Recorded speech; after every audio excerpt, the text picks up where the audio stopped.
Chapter 1093. After telling the answer, Yamaguchi Fukada looked at his old opponent Matsumoto Kazuma's painful expression and couldn't help but laugh proudly. This time, he didn't only want his opponent's life, but he also wanted his opponent's despair. Only in this way can he be considered to have defeated his opponent. After laughing, Yamaguchi Fukada once again raised the butcher's knife in his hand. Looking at his appearance, it was clear that he wanted to continue to chop down and end his opponent's life. Kuren Matsumoto, quickly leave. A figure suddenly rushed over, and when the knife fell, it was chopped on the figure. Looking carefully, it was one of the 4 ninjas who persuaded Kuroto to leave. He used his body to block the knife, giving Matsumoto Kazuma a glimmer of hope to survive. The knife fell, but it didn't hit Matsumoto Kazuma's body. Yamaguchi Fukada's eyes showed a trace of anger. He pulled out the knife and slashed again, but he lost the opportunity to kill, because the other 3 ninjas rushed over. 2 of them waved their swords to block the knife, and the other ninja carried the stunned Matsumoto Kazuma and jumped toward the courtyard. Obviously, he wanted to take him away from here. Want to leave? Yamaguchi Fukada's face didn't show any panic. Obviously, he was very familiar with ninjas, so he was already prepared. He smiled and waved his right hand. The moment he waved his hand, 200 shadows suddenly appeared around the courtyard. They were wearing samurai clothes, and they were holding strong bows and crossbows in their hands. Their standard and uniform movements proved that they were a well-trained army. When 200 shadows appeared, many ninjas' eyes showed a look of horror.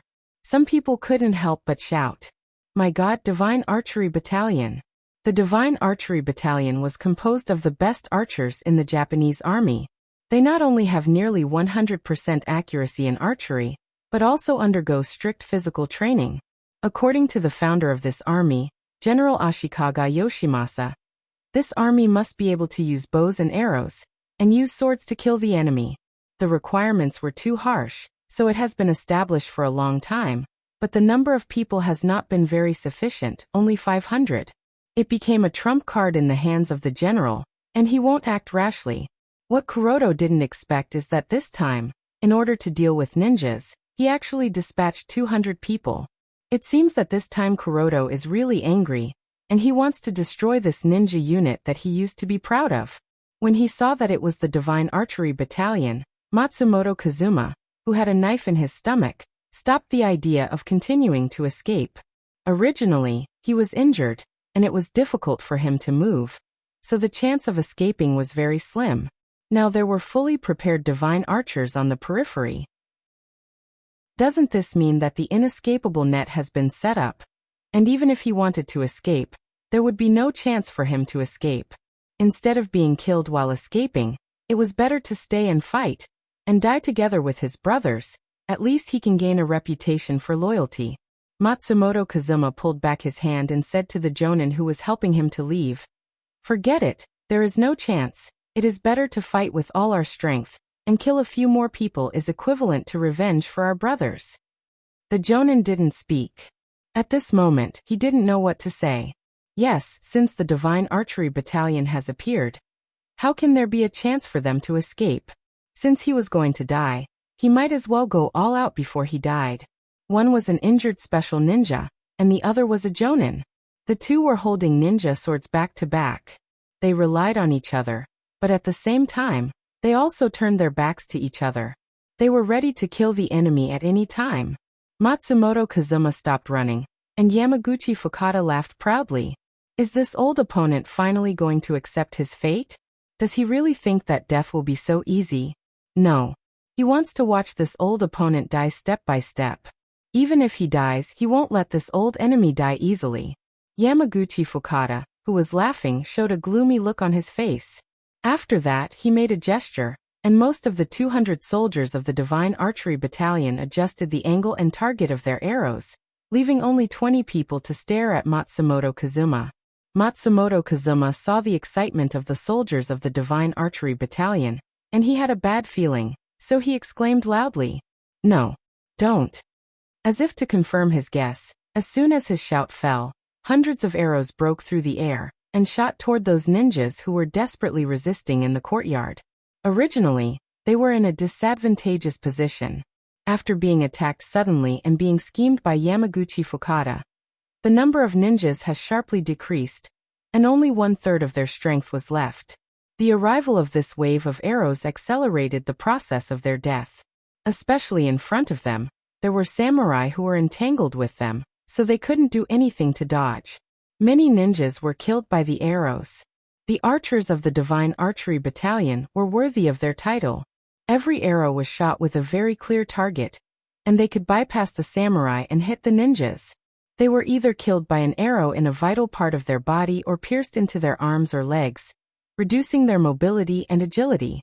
With just one wave of arrows, at least 50 ninjas died tragically on the ground, and dozens of others suffered different degrees of injuries. This made the situation worse for the ninjas, who were already in a bad situation, and even their resistance became weaker. No, don't. I'll fight with you. Watching the ninjas he trained hard and his companions who have been with him for many years being shot one by one under his eyes, Matsumoto Fuma's eyes were red. As if they were about to spit out flames, he wanted to kill all the enemies. In anger, Matsumoto Kazuma completely ignored the knife wound on his abdomen. Even if he was injured, a special ninja was still a special ninja. Like a cold wind, he killed his way into the samurai who were showing off their might, and then stabbed his sword to the left and right. One by one, the samurai who were unprepared, or who were prepared but had no power to fight back, became sheep in the lion's mouth, became the target, and were stabbed to death on the ground. Originally, he had a face full of laughter, imagining how painful it would be for Matsumoto Kazuma to watch his subordinates and companions die one by one. Suddenly, when he saw this person move and kill several of his subordinates, the smile on his face disappeared, and was replaced by anxiety and anger. A person who was about to die, an ant that he could trample to death at any time, dared to resist. This was unacceptable. Yamaguchi Fukada roared, and then rushed toward Matsumoto Kazuma with his sword. At the same time, he didn't forget to make a shooting gesture toward the surrounding walls. The expressions of the 20-God Arrow Battalion and the Master Archers were also very ugly. Originally, they thought that Matsumoto Kazuma was already a fat piece of meat on the chopping board, and they could decide his life and death as they wished. But they didn't expect that he dared to resist, and in such a short time, he even killed 2 samurai. This was simply a provocation to their archery skills. Release the arrows. A captain couldn't help but shout in his heart, and the arrows of the 20 master archers also moved along with Matsumoto Kazuma's movements. The advantage of ninjas was their flexibility and the strangeness of their figure. When it came to face-to-face combat, they were not as good as samurai. This was also the reason why ninjas were always suppressed in a head-on battle. But when they were able to fully exert their advantages, like Matsumoto Kazuma now, who was constantly moving among the samurai like a civet, it was impossible to completely capture his figure. The archers finally found a chance to shoot a few arrows, but not only did most of them miss, but one arrow even hit a samurai's body, accidentally injuring one of their own. Matsumoto Kazuma's speed was so fast that it was beyond his usual level. He also saw that the wound on his lower abdomen was constantly dripping blood, and he knew that if this continued, he was afraid that he wouldn't be able to live long, even if others didn't kill him. Since he knew that he was going to die, what was there to be afraid of? He just had to give it his all and kill as many people as he could. It could also be considered as an explanation to his brothers as a captain. At least if they could be together after death, he wouldn't be ashamed of anyone. Matsumoto Kazuma, who was close to madness, became synonymous with the Grim Reaper. Wherever he passed, samurai fell to the ground. Most people only saw a shadow appear, and then they felt a pain in their body and lost their senses forever. Because of Matsumoto Kazuma, the courtyard became more and more chaotic. Originally, it was only a one-sided battle, but now it became a situation where everyone could become prey. At this moment, on another high wall 500 meters away from the courtyard, a group of black-clothed men were lying there, as if they were a layer of black tiles on the roof of the courtyard. If it wasn't for someone speaking at this time, no one would be able to tell that everything in front of them was made of human bodies. "General, please save our comrades and our captain, he's about to die." With an anxious expression, Chuashiki used his binoculars to see everything clearly, and finally couldn't hold it in and begged. At this moment, Chuashiki wasn't interested in asking what the binoculars in his hands were, or how it could close the distance between them. Right now, he only wanted the people around him to help and save Matsumoto Kazuma and his brothers. That's right, General, please act quickly. As long as you can save our captain and comrades, I'm willing to swear that I'll be loyal to Bugnam of Gojoseon for the rest of my life. Yu Suzuki also spoke. Compared to Chuashiki, he was willing to swear his loyalty. Other than Kitamura, who was still recovering from his leg injury, Yu Suzuki and Chuashiki, who hadn't fully recovered from their shoulder injuries, were also here. The reason why they were here was all because of Yang Chendong. Chapter 1094.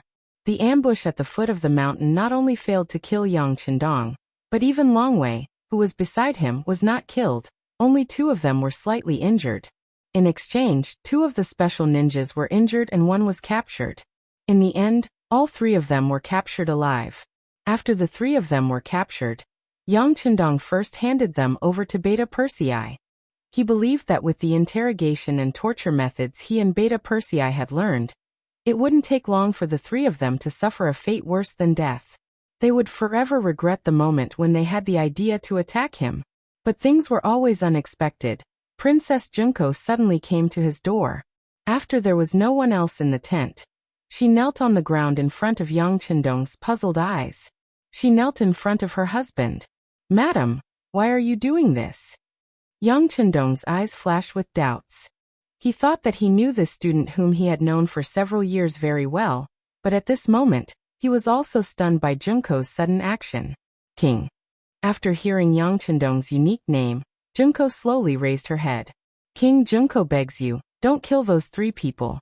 They are the best talents of the Japanese Empire. They should be used by King, and they shouldn't die in silence like this." Junko actually wanted to save the 3 special ninjas, which was really beyond Yang Chendong's expectation.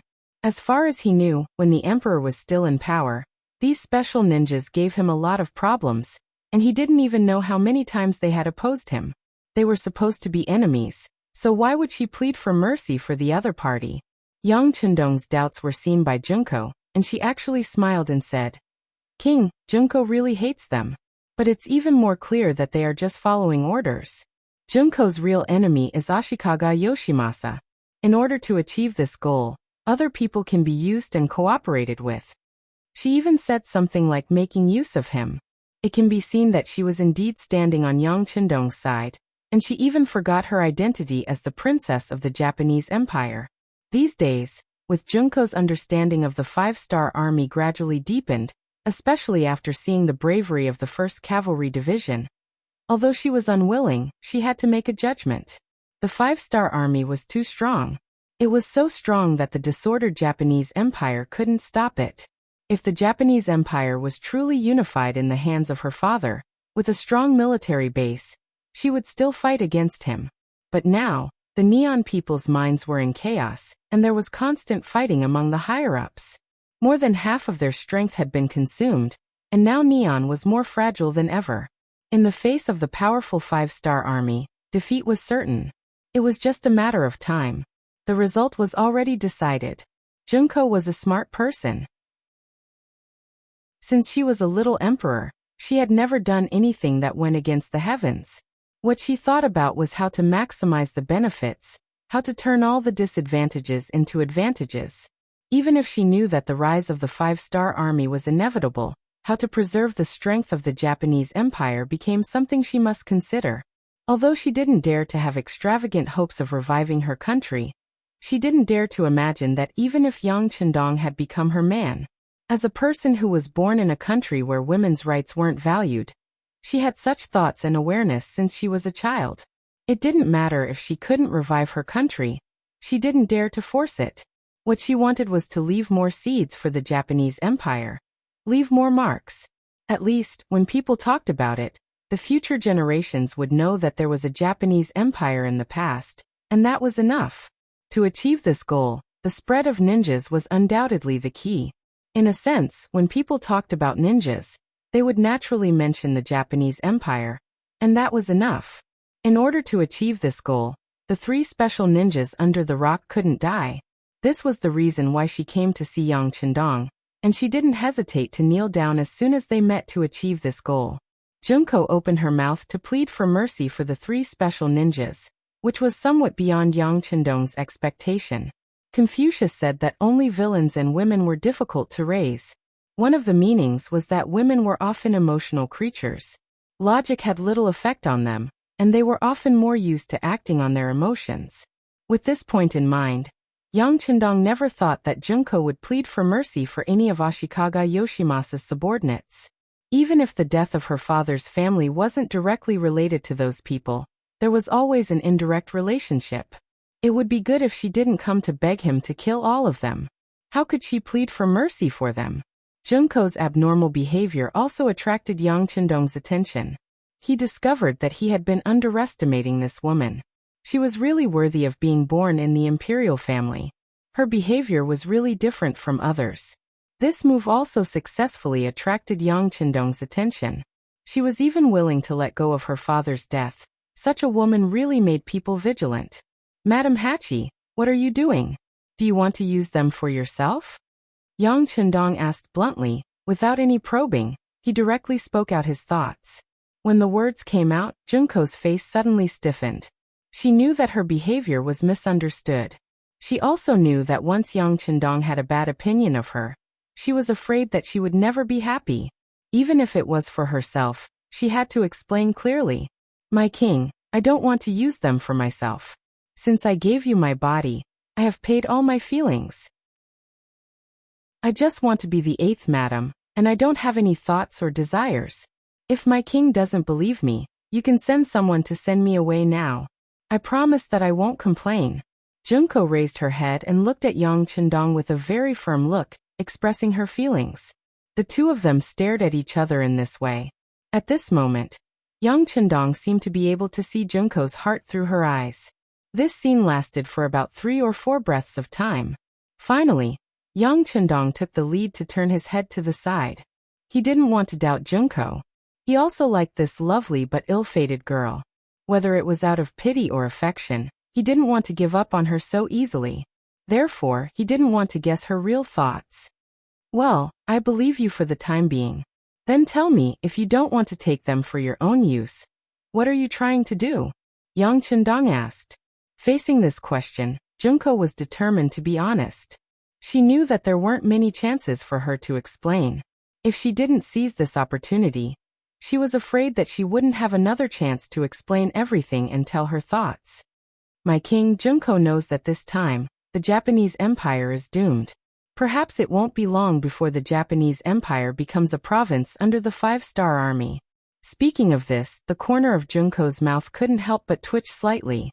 After all, the motherland was about to be destroyed. No one would be happy. But when she thought about how her parents and brother died in the hands of her own people, she thought that even if the Japanese Empire was powerful, it wouldn't be able to escape the sharp sword of the 5-star army. She quickly felt relieved and continued to say, the Japanese Empire becoming a province under the 5-star army is a good thing for the people. Junko is happy for them. Oh, you really think so? Yang Chendong suddenly interrupted and asked. For Junko, who had already become his 8th wife, Yang Chendong didn't want to force her. But today, since they had talked like this, some questions that were usually difficult to ask could be asked clearly. He hoped that through today's conversation, they could completely eliminate the last barrier between them and become a truly selfless husband and wife. Yes, Junko said with a very firm tone. The Japanese Empire becoming a province under the 5-star army is naturally a good thing for the people. They can forever avoid the flames of war and live a peaceful and happy life. This is of course a good thing.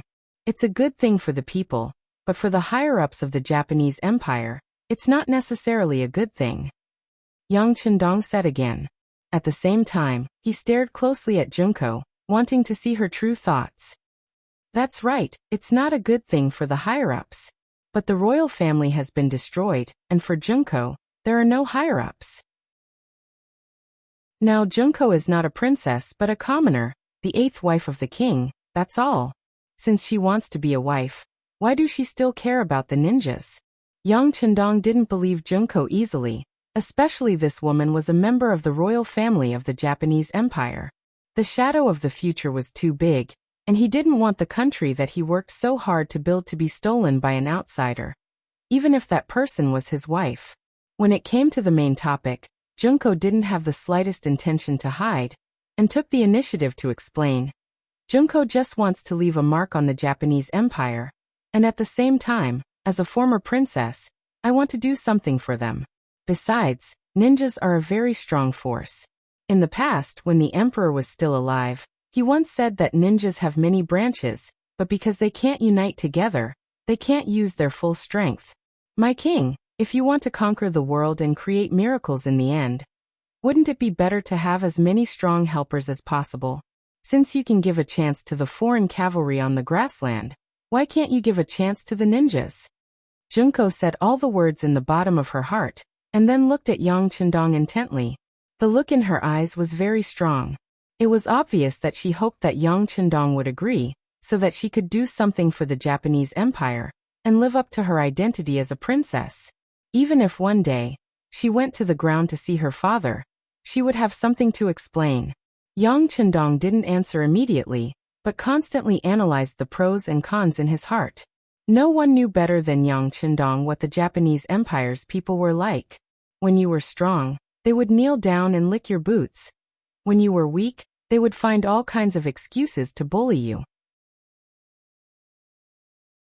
Chapter 1095. Yang Chendong didn't like such national characteristics, so he only thought of one way to deal with the so-called ninjas, which was to eliminate them. Completely eliminate them. As long as he killed all these ninjas, there would be no such title in the future. Only then could he rest assured and leave everything to his descendants. However, Junko's words were also not wrong. Why could he tolerate the grassland people joining the five-star army, but not the ninjas? Since he knew that the people of the Japanese Empire respected the strong. As long as he was strong enough, he didn't need to worry about them rebelling against him one day. If he was really worried, he could just get rid of them after he conquered the world. Yang Chendong felt that he was in the wrong when dealing with other people, but when it came to the Japanese Empire, he didn't think that there was anything he couldn't do. After a full quarter of an hour of silence, Yang Chendong didn't say anything. Junko was waiting on the side, just like a suspect in a court of law, waiting for the final verdict. Finally, Yang Chendong opened his mouth and looked at Junko. I can agree to your request, but do you have a way to persuade them? This was equivalent to agreeing, so Junko was naturally happy. However, what she said next made Yang Chendong a little dumbfounded. My king, Junko doesn't know how to do it, but the omnipotent king will definitely think of a good way, right? There was no way to explain things, and all hope fell on himself. At this moment, Yang Chendong wanted to slap his forehead and sigh, but he didn't. As Junko said, he was the omnipotent king. Of course, there was nothing that could be difficult for him. Well, if that's the case, I still need Madam's cooperation. You can do this. Yang Chendong quickly thought of a way. Although he couldn't guarantee that it would work, he didn't need these ninjas. With such a preconceived idea, it wasn't difficult to think of a plan. Yang Chendong's idea wasn't that brilliant, but it was very effective. First, he asked Junko to visit the 3 special ninjas as the princess of the Japanese Empire. She wanted to get closer to them, and at the same time, express her respect and love for them. During the contact, Junko represented Yang Chendong to express the importance of ninjas and promised to help them develop. After the implementation of the plan, sure enough, the performance of the 3 special ninjas was not as stubborn as before. As I said before, the growth process of a ninja is destined to not be able to distract their attention. They can't be too entangled with the secular world. They can only rely on other rich clans to grow up effectively. Considering that the training process is too long and requires more financial support, it effectively hinders the development of the ninja team. This was also the reason why they were under the control of Ashikaga Yoshimasa. Compared to the other forces, this general was very rich. He can only be regarded as very rich, but compared to Yang Chendong's wealth, he can't be compared to him. When Junko said that Bugnam of Gojoseon was willing to provide 5 million silver a year to support the training and development of the ninjas, The three were moved. With this money, they won't be disturbed by the secular world. And it won't be long before they can restore the glory of the ninja team. This was a proposal that they couldn't refuse. Of course, if they can be bought with money, then it would be too easy to deal with. In fact, it is precisely because they are not good at scheming, and it has been proven that people with distracting thoughts will not make any progress in their ninja training, so they are more honest and grateful than the average person. Considering that they have always received the kindness of the general, the three didn't immediately agree, but told Junko that they want to see Bugnam of Gojoseon before making a decision. This was within Yang Chendong's expectations. No matter how much a person dreamed, they had to learn to bow to reality. When Junko came and said that the three special ninjas wanted to see him, he didn't hesitate to agree. From the bottom of his heart, Yang Chendong is still very optimistic about the strength of the ninjas, because even in the future, the name of the ninjas is very famous, and they have become the spokesman of the military force of a certain island country. At that time, all kinds of high-tech weapons were rampant, but they still have such an influence. It can be seen that their background and lethality are powerful. If they can be subdued, then needless to say, they will be a big help. As for whether the people of the Japanese Empire are trustworthy, he naturally has confidence. After subduing them, they will not have a chance to rebel. This confidence comes not only from the wealth he has now, but also from his martial strength that has almost reached the level of a grandmaster. Grandmaster. From ancient times to the present, it has been mentioned by many people, but there are not many people who have really reached this level of strength. Zhang Sanfeng, the founder of Wudong, is one person, and Yang Chendong undoubtedly has such strength. Even with the faint 5 stars in his body, he can go in and out at any time, which is to say, he has reached a realm where he can disappear into thin air. This is very mysterious, and Yang Chendong doesn't know why such a thing happened. Unable to understand, he could only attribute all this to luck. Perhaps God hoped that there would be such a person who could spread the spirit of Huaxia and unify the world. Unfortunately, this person had chosen him. In the big tent, Yang Chendong saw the 3 special ninjas under the rock. Among them, Kitamura was carried in a single stretcher. The 2 crossbow wounds on his legs were far from being able to recover in a short time. Fortunately, the treatment was timely, and after careful treatment, there shouldn't be any sequelae. Accompanying Yang Chendong were Junko and Beta Persei. In the face of the 3 special ninjas, 2 of whom have recovered all their strength, Yang Chendong can still face them calmly. From this point, one can see the strong confidence in his heart. At the foot of Little Een Mountain, Yang Chendong originally had the ability to take down the 3 people in a short time. If it weren't for the fact that he didn't know whether the other party had a backup plan, he wouldn't have given the other party so many opportunities to show off. Yang Chendong was calm, and even his sitting posture was very relaxed. However, Beta Persei, who was standing beside him, was very nervous. His right hand was already on the sword, and he looked like he was ready to attack at any time. He knew very well that at such a close distance, if something happened, he was afraid that he wouldn't even have a chance to shoot. That being the case, he might as well draw his sword. Since he was following the young master, and was responsible for his safety, Beta Persei was naturally very cautious. Outside the main tent, the 2 captains, Chiovi and Dao Shao, each led 50 of the most elite Longwei to guard the tent. If there was any movement in the tent, they would immediately rush in.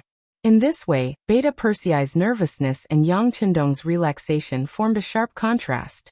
This was not only felt by Suzuki and Yui Suzuki, but also Junko, who didn't know any martial arts, could feel it. But she wasn't afraid at all, because Yang Chendong was by her side, and he was her king. As long as her king was there, she instinctively felt a strong sense of security. "You want to see me?" After a brief silence in the main tent, Yang Chendong was the first to break the silence.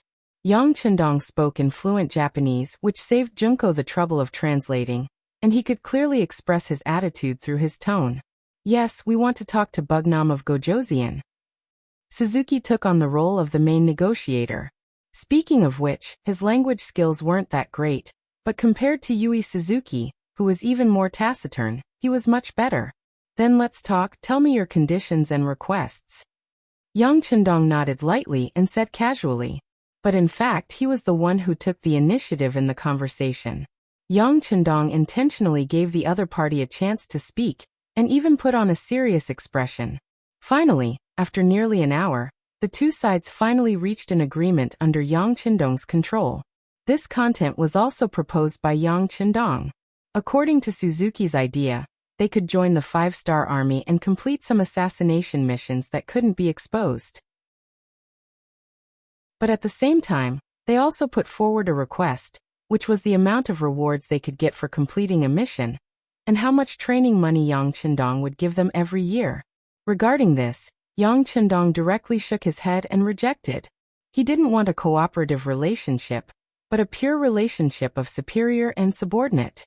In other words, these ninjas could only have one master, and what they wanted to do in the future would be decided by that person, and that person was no doubt himself. Suzuki naturally wouldn't agree to this, and even Yui Suzuki, who had been silent all this time, also shook her head. But then Yang Chendong proposed a plan, and the two of them made the final concession. How about this? Let's make a bet. You promise this king one thing, and do it. Then this king will bet that your Grand Admiral will make a move on Matsumoto Kazuma.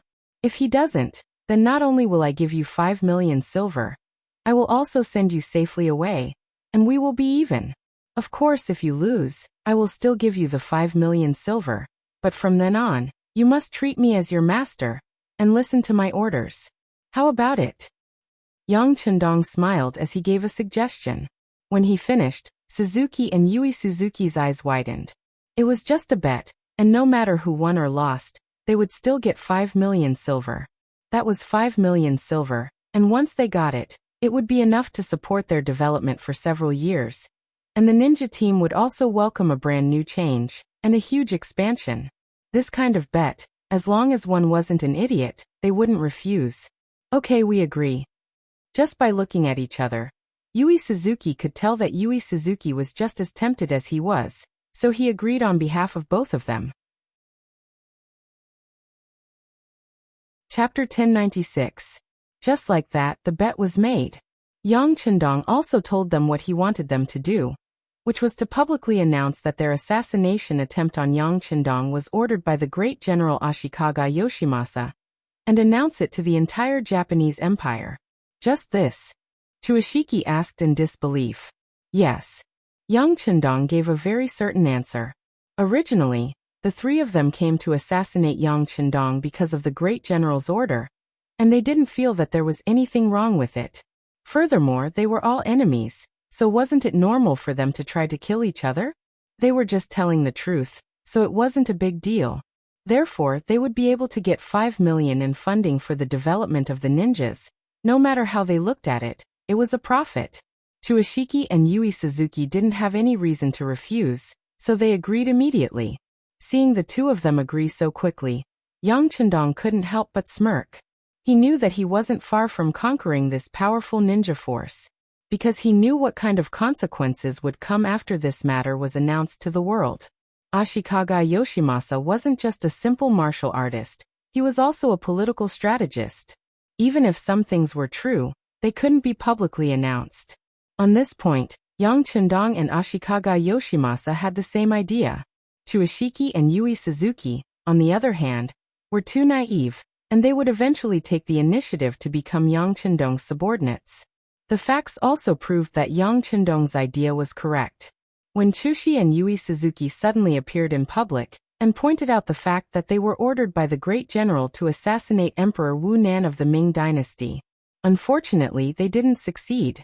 The Lu 4th Division and the Lu 7th Division, who had already arrived at Neon, cooperated with each other, and launched an attack on the nearby Pinyin capital from the Sanyang Sek's Bomo area. The 100mm mortars that had been prepared beforehand were fired like raindrops, and they instantly destroyed the first line of defense set up by the great general. The 30,000 Japanese army didn't even see the shadow of the 5-star army, and thousands of people were killed or injured, and then they hurriedly retreated. When the news reached Ashikaga Yoshimasa, who was still occupying the flat well field in the Hokuriku, he was furious. Seeing that the largest resistance force in the country was about to be annihilated, the sudden change in the situation in the south caught him off guard. According to the report of the scouts, the 5-star army's attack is very fierce, especially their artillery. How can he defend against an enemy that he can't even see?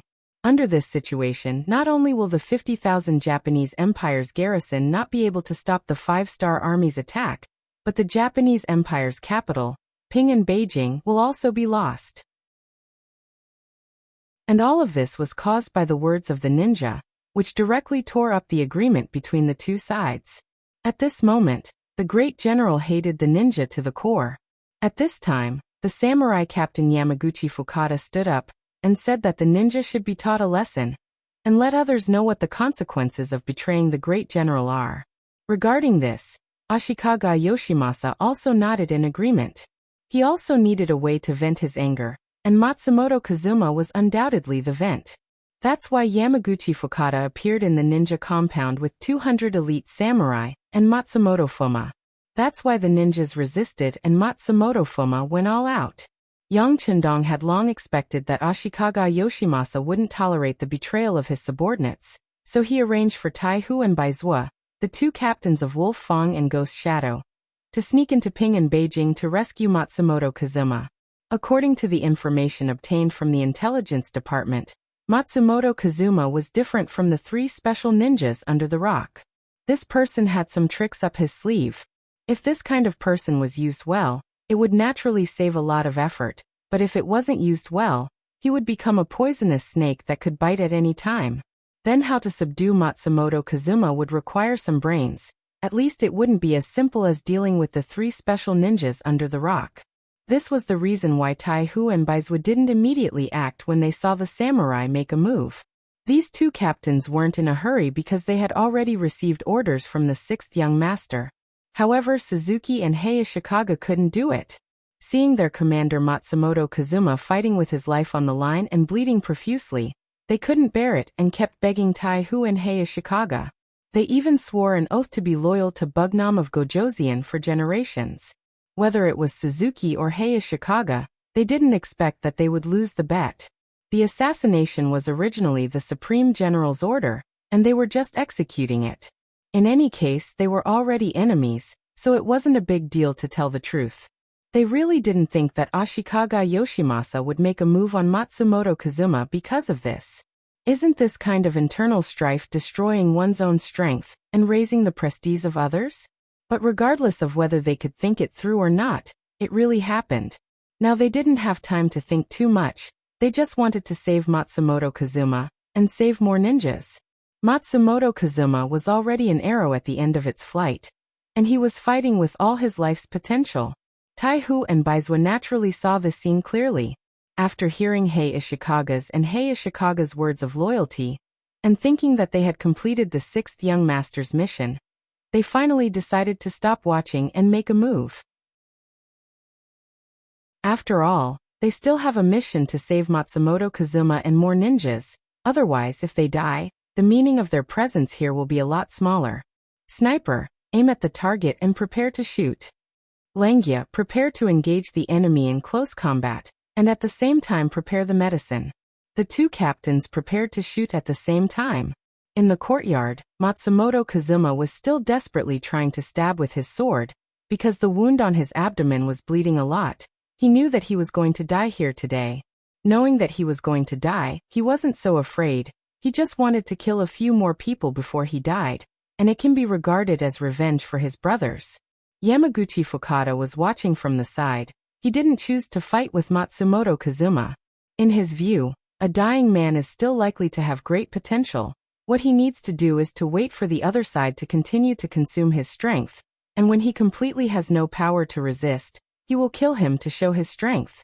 Yamaguchi Fukada didn't make a move, which created enough opportunity for Iron Tiger and the others to save Matsumoto Kazuma. In the mainland, more and more ninjas died, and when the situation was about to be settled, suddenly, on the roof of the courtyard, several archers tilted their bodies and rolled down from the courtyard wall. The sudden scene made many people very puzzled. What made them even more puzzled was that in just a few breaths of time, close to 10 more master archers threw down the bows that they relied on for survival and laid flat on the roof. No matter how others called out to them, they didn't respond at all. This is clearly the symptom of a person dying. For a time, the other archers also felt that they were in danger. The snipers in the dark continued to shoot, but in front of the archers who were on guard, they were no longer as accurate as before. Everyone was a long-range fighter, and they had a natural sense of danger. After several archers dodged the bullets, they finally found that the situation was not right. Not good. There are assassins in the dark, and they are very likely to be using weapons similar to firearms. After the captain of the archers dodged a fatal shot, he saw a small hole in the place where he was originally standing, and immediately said with a nervous face, hide in a safe place." The captain of the team finally spoke, and more than 100 archers hurriedly dodged in all directions, each looking for a safe place. "We've been discovered, let's just rush in," Captain Baizwa said with some reluctance. But archers were archers, and that kind of perception of danger was innate. He didn't expect to be able to eliminate all of them. As long as they could scare them or even make them retreat, they would be able to save most of the ninjas. Under the protection of the Wolf Fang members, the snipers of the Ghost Shadow continued to approach the courtyard, and from time to time, they would fire a shot. Most of them couldn't hit anyone, but the deterrent effect was still very effective. After the silencer was removed, when the gunshots began to sound from time to time, the archers began to retreat. The sudden appearance of the Ghost Shadow and Wolf Fang members also caught the samurai by surprise. The cunning Yamaguchi Fukada saw more and more mysterious people appear, and after taking the lives of several of his samurai from a distance, he knew that this was not a place to stay for long. Looking at Matsumoto Kazuma, who was still waving his sword and overdrawing his life, Yamaguchi Fukada finally didn't take the risk to make a move. In his eyes, Matsumoto Kazuma had lost so much blood. Even if no one did anything to him, he was afraid that he wouldn't be able to hold on for long. So why take the risk? He immediately waved his hand and led the samurai to retreat, leaving this mess to Tai Hu and Baizwa, who were rushing here. The samurai and the archers retreated very quickly, and the ninja courtyard quickly returned to its previous tranquility. The only difference was that this place was filled with the smell of blood. Even Tai Hu and Baizwa, who were accustomed to this kind of scene, couldn't help but sniffle when they arrived. "Okay, hurry up and clean up the battlefield, and bring back those who are still breathing for treatment." In a very short time, Tai Hu adapted to the smell here, and then he began to issue orders. Less than 100 ninjas, including Matsumoto Kazuma, were either supported by their companions or directly on the prepared stretchers, and were moved out of the courtyard. The main force of the 5-star army was still on the way to Ping and Beijing, and they met Tai Hu and the others. Yang Chendong also had the opportunity to personally see Matsumoto Kazuma, who was lying on the stretcher with a pale face. Chapter 1097. As soon as they saw Yang Chendong, Chuishi and Yui Suzuki knelt on the ground. They had already heard from Tai Hu and Baizwa that this kind of person who needed treatment due to excessive bleeding could only be treated by the 6th young master and his designated medical team. Although they didn't know what method would be used, they knew that it would cost a lot. The ninjas weren't completely accepted by the 5-star army yet, and they didn't know if the 6th young master would care about them or not. At this moment, they could only kneel and beg for mercy, hoping that Bugnam of Gojoseon would help. Their request was naturally accepted. Since Yang Chendong was determined to subdue the ninjas for his own use, how could he watch something happen to Matsumoto Kazuma, a core member of the ninjas? "Come, send him to the field hospital. Tell them what I said. No matter the cost, they must save him." The first Longway's Captain Chiovi hurriedly nodded, and led his men to take over the stretcher. Chuishi and Yui Suzuki were left behind. They looked at Yang Chendong with gratitude and knelt on the ground again. The person was sent away for treatment, but most of the ninjas didn't think that Matsumoto Kazuma could be saved. They saw with their own eyes how much blood was flowing out of his body, and how pale and ugly his complexion was. Under their old thinking, they believed that a person's blood was limited. Since so much had been lost, no matter what methods they used, they would not be able to reverse the situation. Didn't they hear Bugnam of Gojoseon say that they must do their best to save him? Didn't he say that he would definitely be cured? There were a lot of ninjas who thought this, and the number was not small. When Chuishi heard these words, he couldn't help but stare back angrily. You have to believe in Bugnam of Gojoseon, and you have to believe that Koen Matsumoto has the strongest will in the world. He will definitely be able to survive. Although he said this, in fact, Chuishi didn't believe that Matsumoto Kazuma would really be fine. He was just doing his best and leaving the rest to fate. For the whole afternoon, nearly 100 ninjas rested in several large tents arranged for them. They were all extremely quiet. This was related to the boring life they had since childhood, and they were also worried about Matsumoto Kazuma's health. For a long time, Matsumoto Kazuma was their leader. No matter what happened, everyone was used to listening to his orders. Now that there was a problem, it was no wonder that everyone was so sad. Some people didn't even know how to face the future. Time passed little by little, the sky gradually darkened, and finally there was movement outside the big tent. Ninja's perception is very strong. As soon as they heard footsteps coming, they walked out of the big tent without anyone calling them. With the help of the torches next to the barracks, they saw that the person who came was a seemingly high-level guard who followed Bugnam of Gojoseon during the day. The person who came was tall and his voice was like thunder. After noticing that all the ninjas, even some of the wounded who were covered with gauze, involuntarily walked out of the big tent, he nodded with satisfaction. This saved him the trouble of notifying them one by one. Hello everyone, my name is Beta Persei. I am Bugnam of Gojoseon's personal guard. I am here on behalf of Bugnam of Gojoseon to inform you that Matsumoto Kazuma has passed the critical period and is fine. Where? Really? After a moment, the ninjas who reacted suddenly became lively. Many of them had a look of joy on their faces, and some of them showed a look of disbelief. For example, Bloishida was one of them. Beta Persei, Koen, is Koen Matsumoto really okay? Yes. Beta Persei replied with a very positive tone. Then can we go and see him? Yui Suzuki asked anxiously. Yes, but after all, his body hasn't fully recovered, so we can't send too many people at once. You can send 2 representatives to see him first. Beta Persei also knew that if he didn't let people see him, not many people would believe him. The 2 representatives were naturally Bloishida and Suzuki-yu. They represented nearly 100 ninjas and followed Beta Persei to the temporary battlefield hospital. There they saw Matsumoto Kazuma lying on the bed. His face had recovered a lot of color, but he could only lie down. Koen Matsumoto. Bloishida and Suzuki-yu almost cried at the same time, and said with a somewhat choked voice. You're here. After seeing his 2 companions, Matsumoto Kazuma forced a smile, and then wanted to sit up on the bed, but he inadvertently pulled the wound on his abdomen that was just stitched, and he couldn't help but grin. All of this was seen by Bloishida and Suzuki-yu, and they quickly stepped forward to help him. Looking at all of this, Beta Persei knew that it was time for him to leave. He said that the visiting time can't be too long, and the patient still needs to rest. Then he left first. When only Matsumoto Kazuma and the other 2 were left in the tent, it suddenly became very quiet. The 3 of them closed their eyes and did the same thing. This wasn't praying, but sensing. They were sensing the surrounding environment to decide if they could talk about something here. Soon, the 3 of them opened their eyes and nodded to each other. After ensuring that the environment was safe, Matsumoto Kazuma, who was lying on the bed, was the first to ask, "Why am I here? Why are you here?"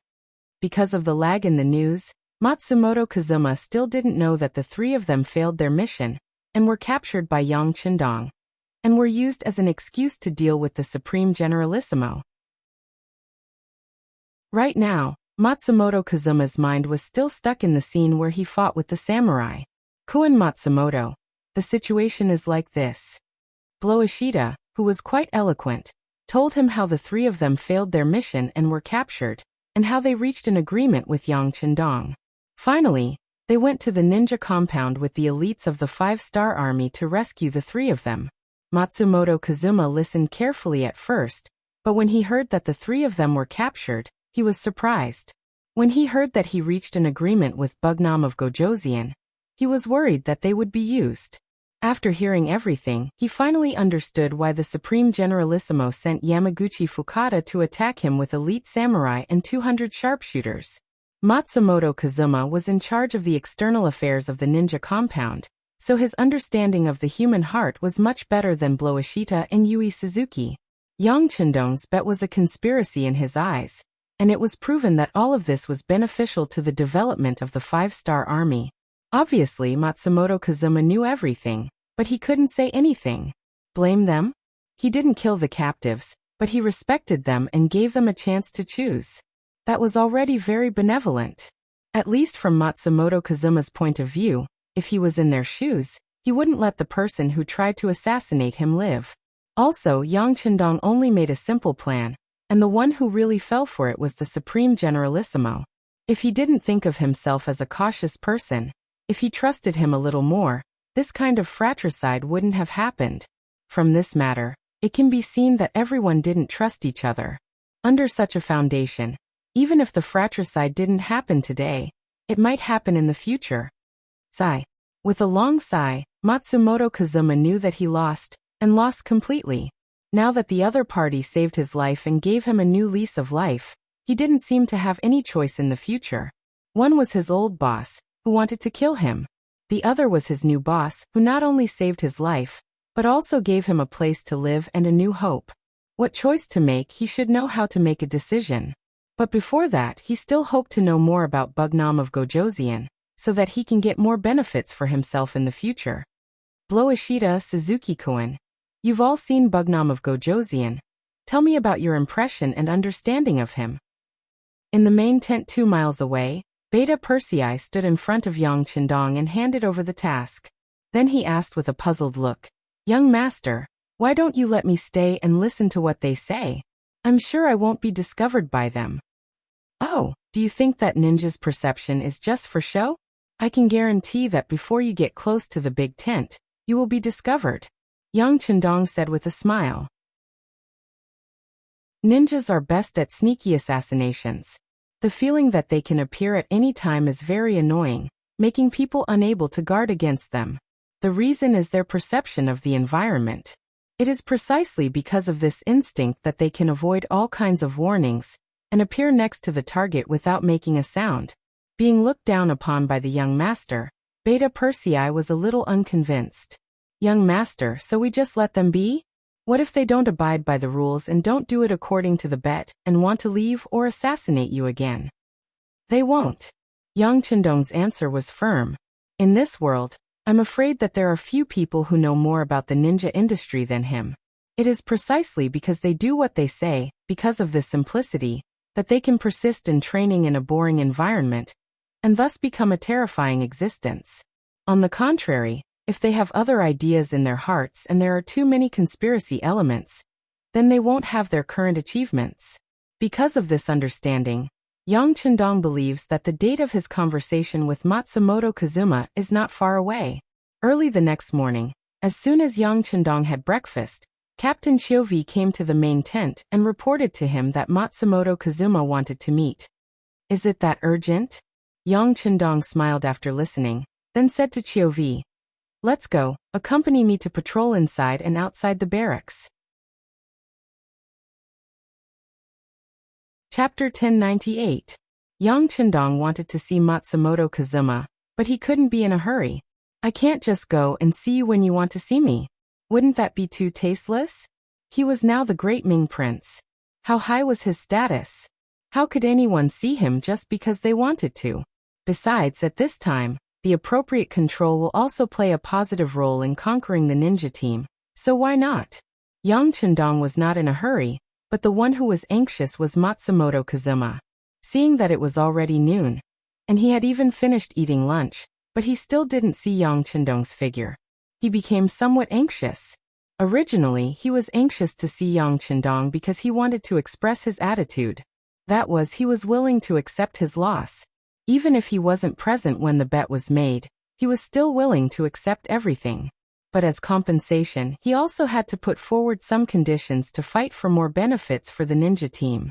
Matsumoto Kazuma was very confident that Yang Chendong would agree to some of his conditions. This could be seen from the fact that the other party didn't kill the 3 ninjas under the rock. Instead, he arranged for elite forces. Now he even put in a lot of effort to save him. Since the other party valued him so much, if he didn't take the opportunity to put forward some conditions, Wouldn't it be a waste of this opportunity? But after not seeing Yang Qindong's figure for a long time, his originally confident heart became somewhat uncertain. That is ninja really that important? At least for the leader of the 5-star army, the Ming Dynasty's Bugnam of Gojoseon, is it really that important? Until the afternoon passed, Matsumoto Kazuma's original confidence was worn down by more than half. When it was time to eat dinner, there was still no news. He even began to doubt his own importance. It was also at this time that dense footsteps came from outside the big tent. Then the curtain of the big tent opened from the outside. A tall figure took the lead to enter, bringing a lot of pressure to Matsumoto Kazuma. The first to enter was Beta Persei. He first looked around, then looked at Matsumoto Kazuma lying on the bed. After he didn't find anything unusual, he nodded with satisfaction. He turned around and respectfully said, "Young master, everything is normal." After his voice fell, Yang Qindong appeared in front of Matsumoto Kazuma with a confident smile. Although he has heard about him for a long time, this is the first time he saw King Wunan of Daemyong.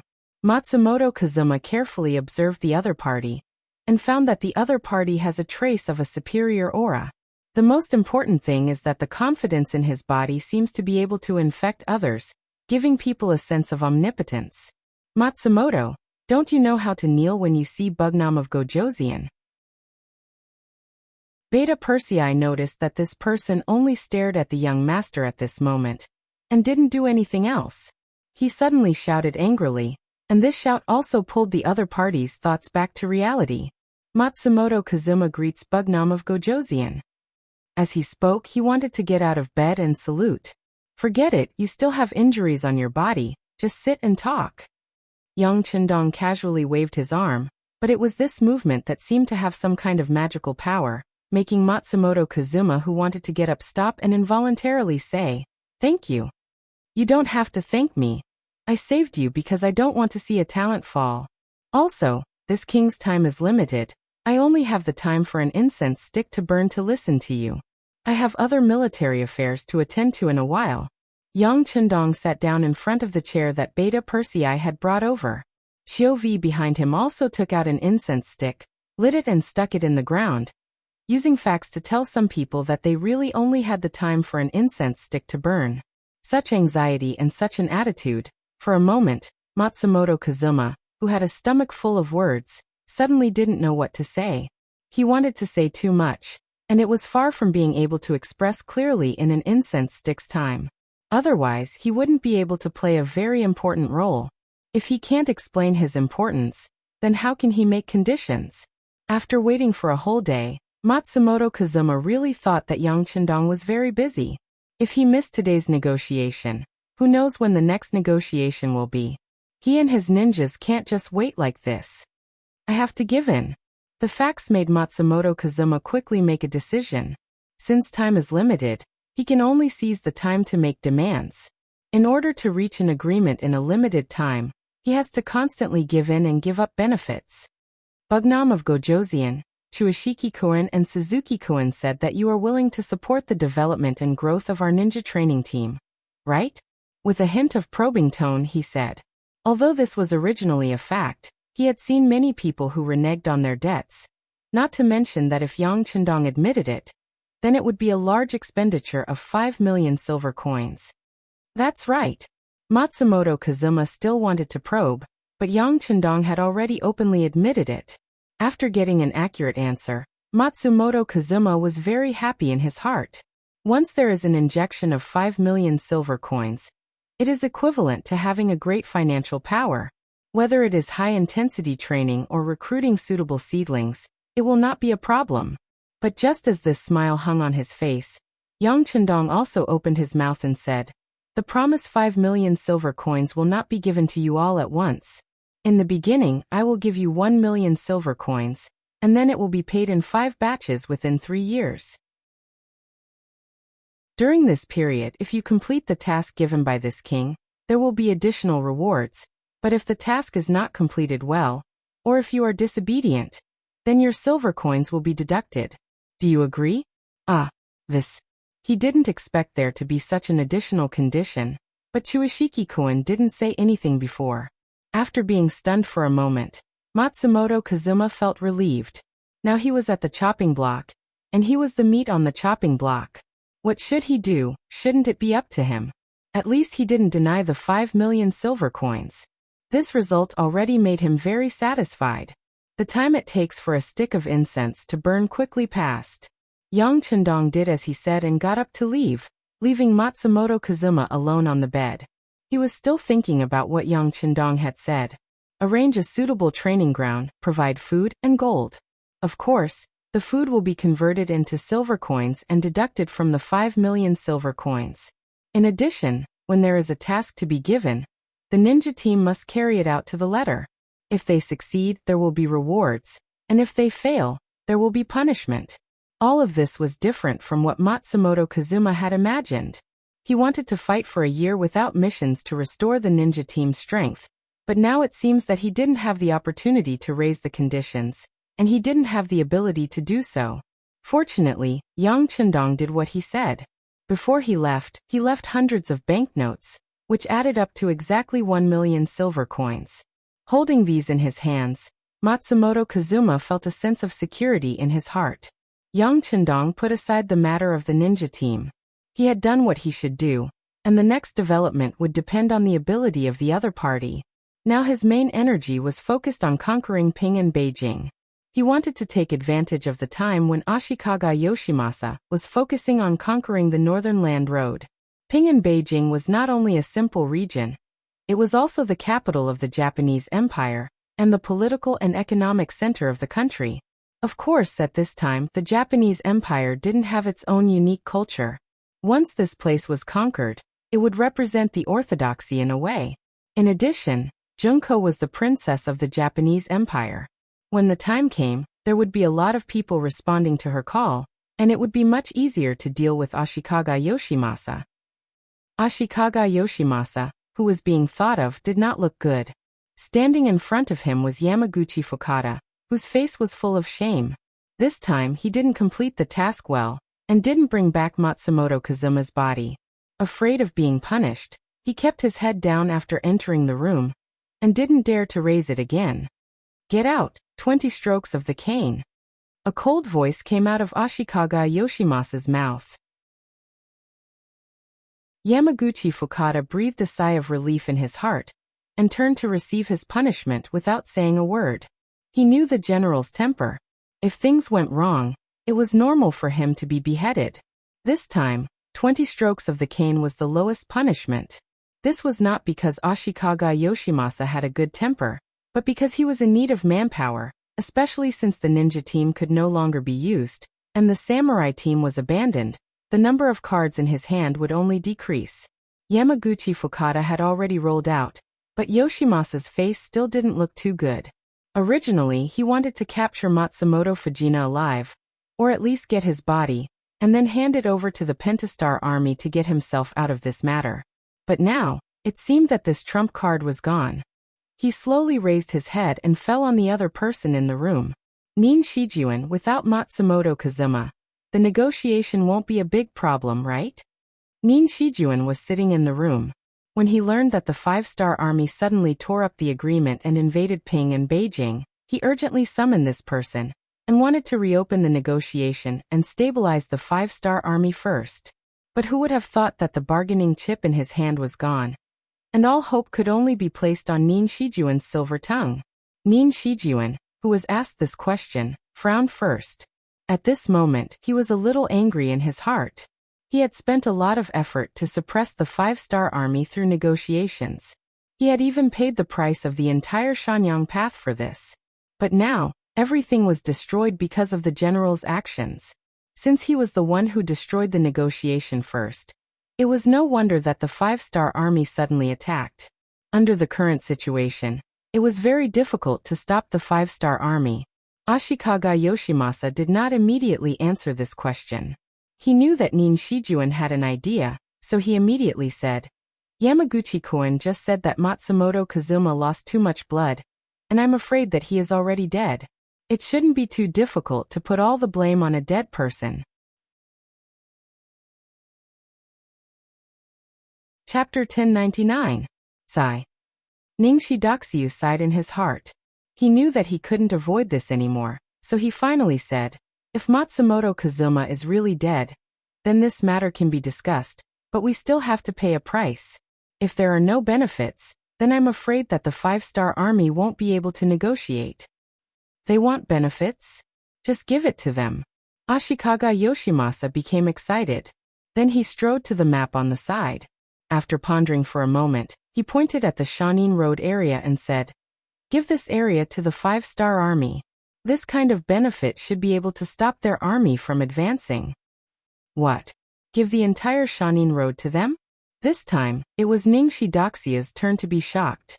It must be known that in the entire Japanese Empire, there were only 7 districts other than Ping and Beijing.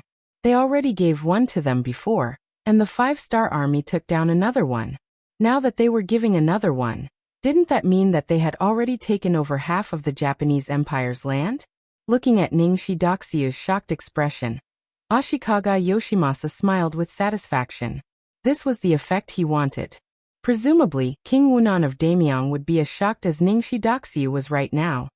"Yes, give it to them. Hehe, I'm generous, right?" Ashikaga Yoshimasa laughed. He didn't care about Ningshi Doxia's shock at all. Very quickly, he gave a reasonable explanation. "Right now, our main goal is to destroy the Flatwell field. As long as he dies, there will be no resistance in the country. At that time, it will be time for us to go back and deal with the five-star army. Before that, we need peace. Besides, is the Shanin Road really that easy to take? There are dozens of big and small forces there.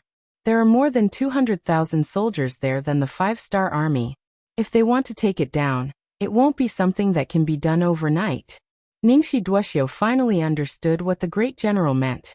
He let out a sigh of relief and nodded at the same time.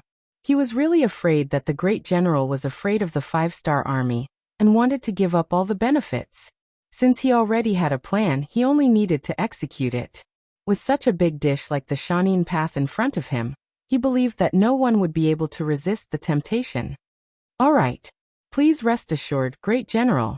Leave everything to me." 3 days later, Ningshi Duoshio arrived at the five-star army's tent. This was the second time he came here, so he was very familiar with the place. When he saw Yang Chendong, he first saluted, then explained, and finally threw out the bait. Regarding the assassination, Ningshi Duoshio naturally said that all of this was the personal behavior of the ninjas. He and the great general didn't know about it, but in any case, this incident caused losses and shock to the Bugnam of Gojoseon. As compensation, and to show the friendly relationship between the two sides, Ningshi Duoshio expressed on behalf of the great general that he was willing to give up the Shanin Road to the five-star army as compensation. Another large area of the Shanin Road was given to him just like that. Yang Chendong felt a little surprised. But then he understood that this wasn't giving him benefits, it was clearly setting a trap for him. Does he really think that he is a 3-year-old child who can be easily fooled? After Ningshi Duoshio finished speaking, he kept staring at Yang Chendong. He wanted to see what his first reaction would be to make the most correct judgment. In order not to let the other party down, Yang Chendong deliberately pretended to be very interested and greedy. There was even a hint of eagerness in his voice. Is the great general really willing to give the Shanin Road to the five-star army? Of course, the great general values the friendship between the Bugnam of Gojoseon. Seeing that Yang Chendong seemed to have fallen into his trap, Ningshi Duoshio was happy in his heart, and at the same time he replied with a very positive tone. "Well, thank you very much, great general, but I don't know if this matter can be announced to the world. This can also express the deep friendship between us and the great general." Yang Chendong smiled and made a small request. Since he was going to put on a show, of course he had to go all the way. Ningshi Duoshio thought that Yang Chendong had fallen into his trap, so he didn't suspect anything and simply agreed. He also said that he would send the document personally written by the great general to the five-star army's barracks in 7 days at the latest. It was just a handwritten document, but it actually needed 7 days. Ningshi Duoshio's intention to use this opportunity to stall for time was obvious. But Yang Chendong didn't have the intention to expose him. He also needed time to make some preparations. Ningshi Duoshio left very satisfied. He didn't know that only half a day after he left, A small team walked out of the five-star army. They left the barracks and went straight in the direction of the Shanin Road. The person leading the team was the director of the intelligence bureau in the Japanese Empire. Guanxing was following Yang Qindong's orders. This time he was going to see the Japanese Empire's Shanin Road's General Uehara Toda. As the largest military force in the Shanin Road, Uehara Toda had 80,000 soldiers. Such a force could be considered an extremely powerful force, even among the ranks of generals. Based on his understanding of the Shanin Road's terrain and environment, it wasn't an exaggeration to say that he was the local snake. Normally, Uehara Toda and the great general Ashikaga Yoshimasa didn't interfere with each other's business. When it came to some big matters, the two sides would cooperate to a limited extent. It was precisely because the great general didn't see him as an enemy that he had to deal with immediately that Uehara Toda's days were really carefree. No matter how the Japanese Empire's civil war was, even if Baiming and Bugnam of Gojoseon wanted to get a share of the pie, he still wasn't worried at all. He just sat there and watched the situation change, as if he had nothing to do with it. In a war, very few people could really stay out of it. Uehara Toda also knew that he had to make a move, but when to choose the right time, and how to do it to maximize the benefits, this was what he was looking for. To sum it up, he was waiting for the right price. Sure enough, Uehara Toda, who hadn't made a move until now, would receive all kinds of gifts from the great general from time to time. Gold, silver, treasures, beautiful women, and at the same time, it was also to appease him, hoping that he wouldn't use this opportunity to cause trouble. He fully understood Ashikaga Yoshimasa's intentions. This Uehara Toda really did things according to the rules. The civil war had been going on for almost half a year, but he hadn't sent a single soldier to the battlefield. He was very good at being a spectator, watching the situation unfold. On this day, Uehara Toda, who was drinking and enjoying a rare peaceful time in his great general's residence, welcomed a special guest, the five-star army's messenger Guanxing. Regarding the five-star army, Uehara Toda's feelings were very conflicted. The reason he was able to obtain all kinds of benefits from the current chaotic situation was because of the five-star army's sudden intervention. From this point of view, he should thank them. But on the other hand, the five-star army was still an outsider, and no matter how the Japanese Empire fought, it was still meat in the pot. As a great general of the Japanese Empire, of course, he didn't want to see other people come to his country and take advantage of it. With this kind of love and hate, Uehara Toda hesitated for a moment. Thinking about how powerful the five-star army was, especially their firearms, he finally decided to meet the other party. If the other party really had a request, as long as it wasn't too excessive, he wouldn't mind agreeing. It was better than provoking a powerful opponent for no reason. In the main hall, Uehara Toda received Guanxing. As soon as they met, he had a smile on his face and showed a very warm appearance. While inviting Guanxing to sit down, he also personally poured a cup of sake for him. This kind of reception, if it was someone else, would really be moved. In Guanxing's eyes, his evaluation of Uehara Toda had to be a bit higher. A man who knew when to bow and submit wasn't afraid of villains, but he was afraid of hypocrites. This person will probably be a stumbling block on the path of the five-star army in the future. Guanxing, who made a preliminary impression in his heart, smiled and took the sake. His mouth was full of thanks, and the guest and the host gave a very harmonious feeling for a while. After drinking several cups of sake, the relationship between the two sides seemed to be a lot closer, and Guanxing finally talked about business. And when he opened his mouth, he exploded with a bomb. Uehara Toda, do you know that a disaster is about to befall you? Uehara Toda, who was also observing Guanxing and guessing the purpose of the other party's visit, heard this, and his face froze. But soon he chuckled and said, "Esteemed envoy, aren't you being a little alarmist? How could there be an imminent disaster?" "What? Doesn't the general know?" Guanxing, who had already thought of all kinds of possible responses, pretended to be surprised and asked with a confident look. "Know what?" Uehara Toda, who was completely driven by the rhythm, had to ask aloud. "It seems that the general really doesn't know. Sigh, seeing that we are chatting so well, then I will tell the general." It won't be long before the Yamen Road will be owned by the 5-star army. At that time, I am afraid that the general will lose everything he has." As if he was stating a fact, Guanxing shook his head as he spoke. Huh? Uehara Toda's face was a bit unfriendly, and he stared at Guanxing and said, "What? Does the 5-star army want to send troops to occupy the Yamen Road?" "Occupy? What do you mean by that?" Guanxing asked with a puzzled expression. "What? Didn't you say that this place will soon be owned by the 5-star army? Then what are you doing if you don't want to occupy it?" If that's the case and you're here to declare war, then I'll accept it. However, the 80,000 troops under my command and the hundreds of thousands of people from other forces are not to be trifled with. The Shanin Road belongs to us Neon people, and no one else is allowed to touch it."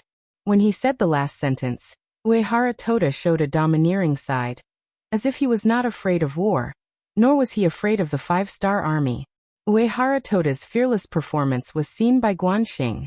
This was the result he had expected, so he exclaimed, "What does the general mean? The 5-star army never meant to be the general's enemy.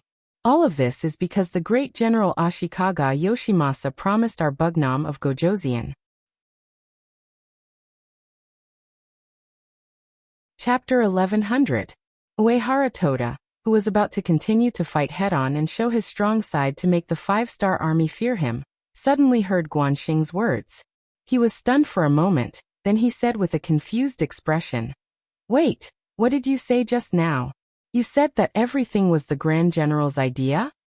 "Yes. It's like this." Guanxing felt that the time was right, so he told Uehara Toda all the promises that Ninjashi Toda made after meeting Bugnam of Gojoseon. In the end he said, "In a few days, the Grand General's handwritten document will be sent to Bugnam of Gojoseon. When the time comes, the Grand General will be able to see whether it's real or not. By the way, the Grand General's handwriting, I'm sure the Grand General can recognize it." These days, the two sides have been communicating a lot, and Uehara Toda certainly recognized Ashikaga Yoshimasa's handwriting. However, he did not care about these details. He was thinking about why the Grand General would betray him. Could it be that the Grand General wanted to sit on top of the mountain and watch the tigers fight like him? Uehara Toda's mind was in a mess. After Ninjashi Toda returned to the Hokuriku Road and met with Ashikaga Yoshimasa, she told him about her meeting with Yang Chendong.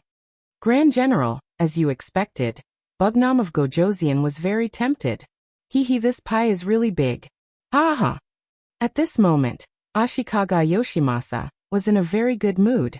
He laughed and said, "There are no eternal enemies and there are no eternal friends. Only interests are eternal.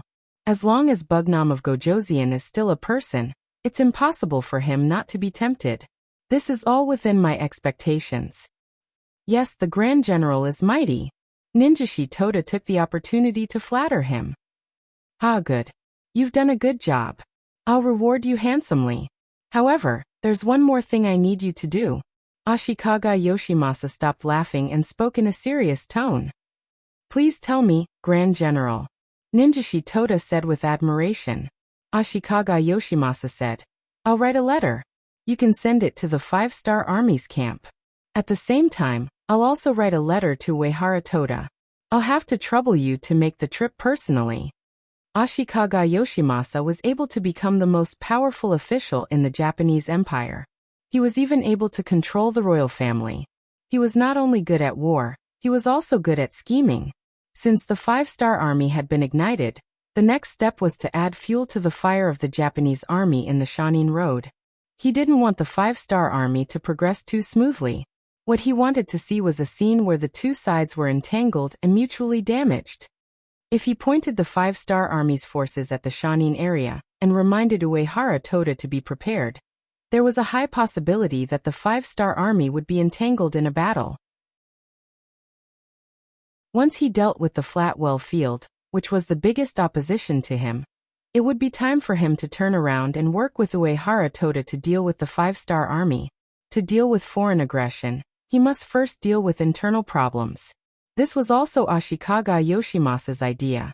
As long as he destroyed the Flatwell Field and drove away the 5-star army, it would be time for him to deal with Uehara Toda and the others.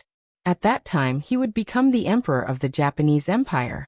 Everyone knew how to calculate, but it was obvious that Ashikaga Yoshimasa was not as good as Yang Qindong. His self-proclaimed masterpiece had long been seen through by others. Waiting for the letter that promised to give the Shanin area to the 5-star army, Yang Qindong arranged for Longwei's second captain, Dao Xiao, to lead a group of elites to the north. Inside the shogun's mansion, Nishitoshi also brought the second letter from the shogun and met the owner of the mansion, Uehara Toda. He was still very enthusiastic as he received Ningshi Duoshio's group. Although he had Guan Heng's reminder, Uehara Toda did not intend to reject the guests before everything was clear. He wanted to stay out of it. As for how the 5-star army and the shogun would fight, let them do as they pleased, as long as they did not drag him into it. Nishitoshi did not know that the messenger of the 5-star army had already rushed over, and did not know that Uehara Toda already knew everything. He even took out the general's handwritten letter, as if they were idiots. Then, with a face full of hatred, he talked about how domineering the 5-star army was. He also said that the general was focusing all his efforts on dealing with Hirai Ida, so he really didn't have the energy to stop the 5-star army. However, his heart was on General Uehara's side, and as long as they held off the 5-star army for a while, the general would return and help him deal with the 5-star army once he finished his work. If he did not hear Guan Heng's words, these words would be very believable. But after knowing everything, Uehara Toda would not be so easily fooled. The 5-star army is indeed very overbearing. I am willing to listen to the shogun's orders and stall them here. But what? Seeing that they had succeeded, Nishitoshi asked in a very good mood. But before the army moves, the supplies have to go first. You have to give me some time to prepare. Uehara Toda purposely showed the look of a businessman. He was trying to bargain and gain some benefits for himself. Nishitoshi thought that he had seen through everything. As an opponent who would become his opponent sooner or later, he could not give him any benefits. He believed that once the 5-star army really came, Uehara Toda would know what to do without him giving anything. So he did not make any promises, and instead acted as if he did not understand, saying that he would give Uehara Toda a few days to prepare before the battle. Nishitoshi was sent to the inn to rest, leaving Uehara Toda with a face full of anger. The other party did not even want to give him any money. Was he really going to commit suicide? At this moment, he was already leaning towards Guan Heng's words. A day later, Dao Xiao came. Along with him was the document that Ashikaga Yoshimasa had taken the initiative to assign Shanin Road to the 5-star army. Guan Heng was very happy when he saw this document. Haha, with this, Uehara Toda will not know what to do. How about this? I will go see him tomorrow morning. Captain Dao, you have been busy for a long time, so you should rest first. No need, we still have a mission. Where is Nishitoshi staying? Dao Xiao said very energetically, without the slightest bit of fatigue from the long journey. Daemon Inn, where Nishitoshi stayed. To be exact, this was Uehara Toda's property. Whenever a friend came, he would arrange for them to stay here. In Uehara Toda's territory, and in his inn, Nishitoshi never thought that he would be in any danger here. But when a short knife was placed in front of his neck, he woke up from his dream. He instinctively thought that Uehara Toda wanted to deal with him, so he immediately begged for mercy in Japanese. He also said that he had a lot of money, and as long as he could spare his life, he was willing to take it all out. If it was a normal person who was looking for money, he might have a chance when faced with these words. Unfortunately, he was facing Dao Xiao, so everything was a different story. As the second captain of Longwei, Dao Xiao estimated that Yang Qindong's people were treated well, and many people could only look up to him. Yang Qindong used people based on their ability, and at the same time, he valued loyalty even more. If a person's character was not good, then no matter how capable they were, they would not enter his eyes. In terms of using people, Yang Qindong was very clear that words alone were not enough to have an absolute effect. They also needed to have a guarantee of living conditions. Therefore, every Longwei person's monthly salary was high enough to support a family of 50 people. In his own words, if you want people to work for you, how can you be stingy when it comes to money? This was also why people with ability were sharpening their brains to enter Longwei. Not only did it give them face, but it also gave them money. Dao Xiao was one of the people who enjoyed this kind of treatment, and he could be considered one of the people who benefited. Hearing Nishitoshi's words, he who had learned some Japanese said impatiently, "Shut up, or I'll kill you right now." I'll shut up. Nishitoshi did not dare to speak. He could feel that the black-clothed man in front of him was full of murderous intent. What he said was not to scare him, but he really did not know how many people he had killed to give others such a feeling. The world quieted down, and Dao Xiao finally continued with his work. "To tell you the truth, as long as you listen to me, I won't kill you. Now write a letter and copy the content." He took out a letter and threw it in front of Nishitoshi, who was kneeling on the ground. Hearing that he could not die, Nishitoshi's head nodded like a chicken eating food. Then he took out the letter, and after reading it, his face turned ugly. The content of the letter was not complicated. In his tone, he said that Uehara Toda had reached an agreement with the 5-star army, and that they were ready to attack the great general together. After reading the content, Nishitoshi was sure that the black-clothed man in front of him was not an ordinary bandit. He was not here for money, but for a purpose.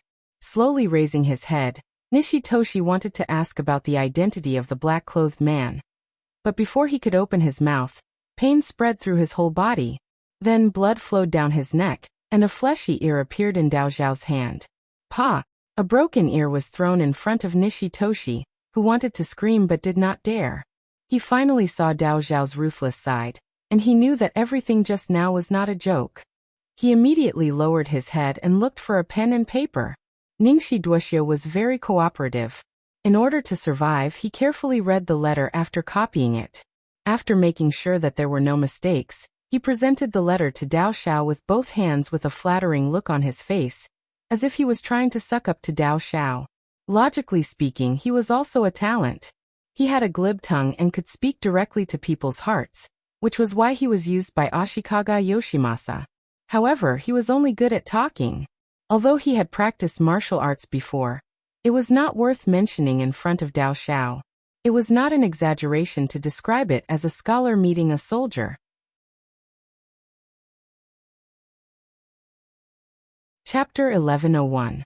Everyone only had one life, and Nishitoshi didn't dare to gamble, nor did he dare to play any tricks. All he could do was to cooperate and gamble on the hope of survival. Obviously, he lost the gamble. Dao Xiao's mission was to force Nishitoshi to write the letter, and then kill him. This was an order from Yang Chendong himself, and all he had to do was to carry it out 100%. After receiving the letter and verifying that there was no mistake, he thrust the dagger forward and stabbed it into the heart made of flesh and blood. Ningxi Duoxiu was dead. Nishitoshi was dead. The body was found the next morning by a subordinate, who came to deliver food to the room. The matter was quickly reported to Uehara Toda in the general's residence.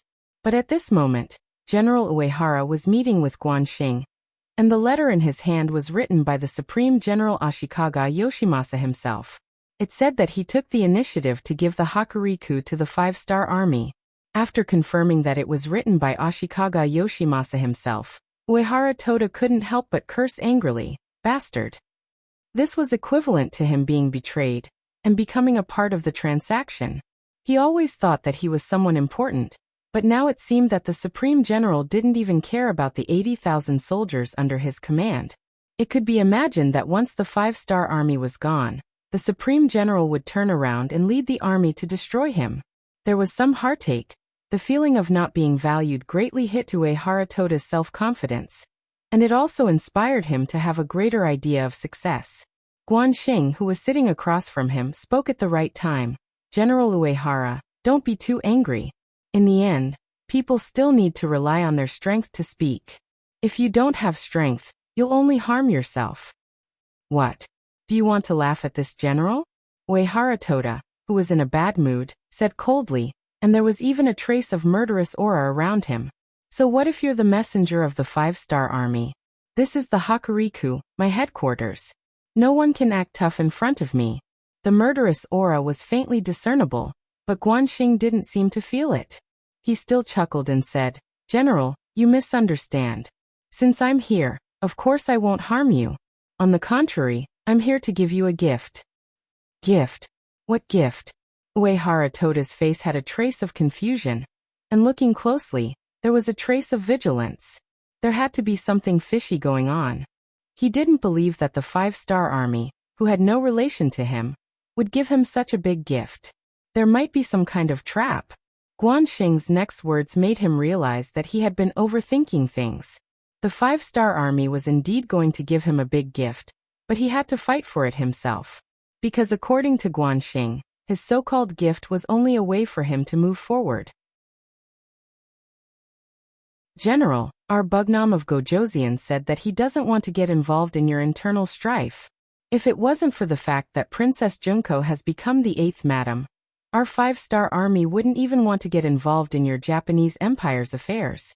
All of this is just to give the princess an explanation. Next, they just need to go to Ping and Beijing and take back the palace. The 5-star army's goal will be achieved and they will stop. And unless someone provokes them, they will turn a blind eye to the internal strife of the Japanese empire. As soon as Guanxing's words fell, Uehara Toda chuckled. Emissary, you clearly want to watch us fight among ourselves, so that we can disintegrate without a single soldier. General, you're wrong. What I said just now can be announced to the world in the form of a document. To be honest, if you really want to do something to the general, the 80,000 soldiers in your hands may not be enough. Guanxing's tone also became a lot more serious. Negotiations are like this. It's not advisable to blindly use force or soft tactics. Only by using both can you achieve your goal. Being looked down upon again, Uehara Toda's temper rose. He stared fiercely at Guanxing, and it looked like he would ask someone to kill the person in front of him at any time. But before he could speak, footsteps came from outside the room. A guard walked in without permission with an anxious look on his face. Originally, Uehara Toda wanted to scold his subordinate for not following the rules, but when he saw the anxious look on his face, Uehara Toda knew something was wrong and asked, "What happened?" "General, things are not good." The guard walked forward and told Uehara Toda about Naoe Taxia's death in his room. When Uehara Toda received the news, his expression changed again and again. Suddenly he looked fiercely at Guanxing and said, "Naoe Taxiu is dead. Did you send someone to do it?" "Oh, this is really bad news, but I really didn't send someone to do it." Guanxing looked surprised, then spread his hands and didn't admit it. Originally he didn't give the order. Everything was Yang Qindong's idea. Seeing that Guanxing still didn't want to get involved at this time, Uehara Toda said angrily, "What? Do you really think that I won't dare to kill you if you don't admit it? Let me tell you, this is not the barracks of the 5-star army, this is my general's mansion." "Hee, of course I know that this is the general's mansion, and I know that the general can kill me with a casual order, but will you really do this? Naoe Taxiu is dead, and the general's side has become your enemy. If something happens to me now, the 5-star army will come. I really want to ask General Uehara, are your 80,000 soldiers really made of iron?" Guanxing wasn't a pushover. Since things had already come to this point, he had no way out, so he might as well tell the serious consequences. Guanxing went all out and showed his trump card, as if he wasn't afraid of death. This time, it was Uehara Toda's turn to be stunned. Originally, he wanted to take advantage of both sides. Even if he saw the general's handwritten letter, so what? He never expected that the other party would treat him sincerely. The two sides could only use each other. Being used by the other party at least meant that he was valuable. As long as he handled it well, he might be able to get benefits from it and continue to watch the tigers fight on the mountain. But now Naoe Taxiu was dead, and he died in his own territory. Once the general knew about this, would he forgive him? As for Guanxing, although his current behavior was very infuriating, as long as he still had a bit of intelligence, he wouldn't touch this person. What kind of joke was this? If he really killed Guanxing, it would be the same as igniting a fire on himself. At that time, it was very likely that the general and the 5-star army would join forces to destroy him first. Don't think that there wasn't such a possibility. In the face of huge benefits, anything was possible. If you didn't dare to think about it, it would only prove that you were stupid, and you would be eliminated. Forcing himself to calm down, Uehara Toda looked at Guanxing with a bit of admiration in his eyes. Honorable envoy, if I lead the army to attack Ashikaga Yoshimasa now, what kind of help can you give me? At this time, Guanxing seemed to have changed into a different person. He was no longer as impulsive as before. His face regained a smile and said, "The 5-star army will send troops with you, General. We will send troops to Ping and Beijing and take it down. At the same time, I can assure you that unless there is an army in Shanin Road that provokes the 5-star army, we will definitely not send troops there. There will only be one master here. And that is you, General Uehara." Whether it was a promise or a guarantee, at least the words were comfortable to listen to. Uehara Toda also knew that it was very difficult for the 5-star army to make such a promise in such a situation. Because now he had no other choice. Other than finding a way to defeat Ashikaga Yoshimasa, he could only stay in place and wait for the other party to take the initiative to attack him. When that time came, he was afraid that he wouldn't even have the slightest chance of winning. Sooner or later they would have to fight, so it was better to strike first and gain the upper hand. While the Flatwell Field was still fighting with the great general in Vietnam, he could take the initiative to send troops, and he could have one more ally, which would increase his chances of winning. Okay, I hope the honorable envoy will remember your promise. I need you to write what you just said into a document, and then announce it to the world.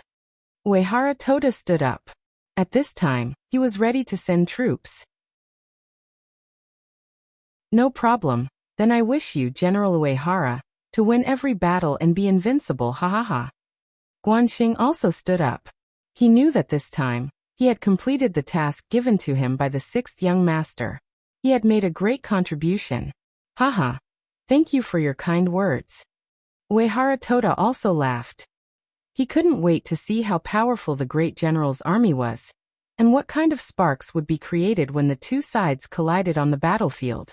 Since he had decided to send troops, of course, he couldn't have any hesitation. It was a taboo for a general to be indecisive. In just 3 days, 20,000 vanguard troops set off from the Shanin Road, along the edge of Ping and Beijing to the Hokuriku Road, and rushed behind the great general. When the news reached the 5-star army's camp, Yang Chendong patted the desk and shouted, and then said to Beta Persei beside him, "Give the order, everything will be done according to the plan." "Yes, young master." Beta Persei was also very excited, and turned around to make the arrangements. Orders were sent out from the radio and spread to all directions. The armies, which had long been prepared for battle, were like dark clouds covering the moon, pressing towards the Japanese Empire's Kyoto, Ping and Beijing. In the Hokuriku Roads, Vietnam, after several fierce battles, Ashikaga Yoshimasa won another battle with the help of his troops that were several times more numerous than the other side, and finally occupied this area. According to the news, Flatwell Field only retreated to Echigo Prefecture with 20,000 people. The great general, who occupied Echigo and Echigo prefectures in succession, was full of righteousness. The powerful strength he showed also deterred some small warlords and small forces who wanted to take advantage of the opportunity to send troops to take advantage of him. As long as he occupied Echigo Prefecture, even if he didn't capture Flatwell Field alive, the situation would be settled. At that time, he could spare some time to deal with the 5-star army.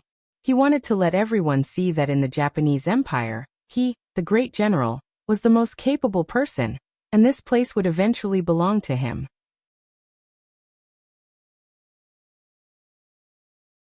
Chapter 1102. Ashikaga Yoshimasa hadn't even fully digested the news of victory, when a letter personally written by Ninji Toshihida appeared in front of him.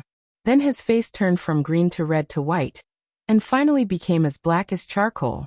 Uehara Toshiru of the mountain and village actually joined forces with the 5-star army, and it looked like they were going to attack him. This person only had 80,000 troops. Did he eat a bear's heart and leopard's guts? With only 80,000 people, he dared to attack his 500,000 troops? General Maori regularization was in the big tent at the moment, waiting for the Supreme General's orders, and was lucky enough to see this letter. He also said with a puzzled face, "Supreme General, could Nishi Toshiru have been deceived?" Ashikaga Yoshimasa understood the meaning of Maori regularization's words and asked, "Are you saying that this news is false?" It's not that I doubt Nishitashira's news, but it really doesn't make sense. Who is Uehara Tashiru? He's famous for being slippery. How could he make an enemy out of the great general for no reason? Mao Lijeng said seriously, as if he was discussing the matter. But only he knew in his heart that he didn't like Nishitashiru. The two of them were the Supreme General's right-hand men, and it was common for them to secretly fight. If there was a chance, of course, he wouldn't mind stepping on them. It makes sense. Ashikaga Yoshimasa, who also didn't understand, nodded lightly and said, in this case, arrange people to go to the mountain and village again to see Nishitashiru and see what's going on. Because of confidence, Ashikaga Yoshimasa never put Uehara Tashiru in his eyes, and he didn't think that he would take the initiative to attack him, so he didn't make any defensive preparations. Everything didn't change until 3 days later. In the main tent, Ashikaga Yoshimasa summoned his generals and daimyos, and was discussing how to send troops to Ekigo Prefecture, and how to kill Flatwell Field. Suddenly, a scout came into the tent with a panicked face. He knelt on the ground with an ugly face, and handed over a letter in his hand. When the scout rushed into the tent, Ashikaga Yoshimasa felt that something was wrong. When he took the letter and read it, he only felt that his vision turned black. He forced himself to stand up and slammed the desk in front of him and said, Baka! Uehara Tashiru, 5-star army, damn it! This roar also startled the other generals.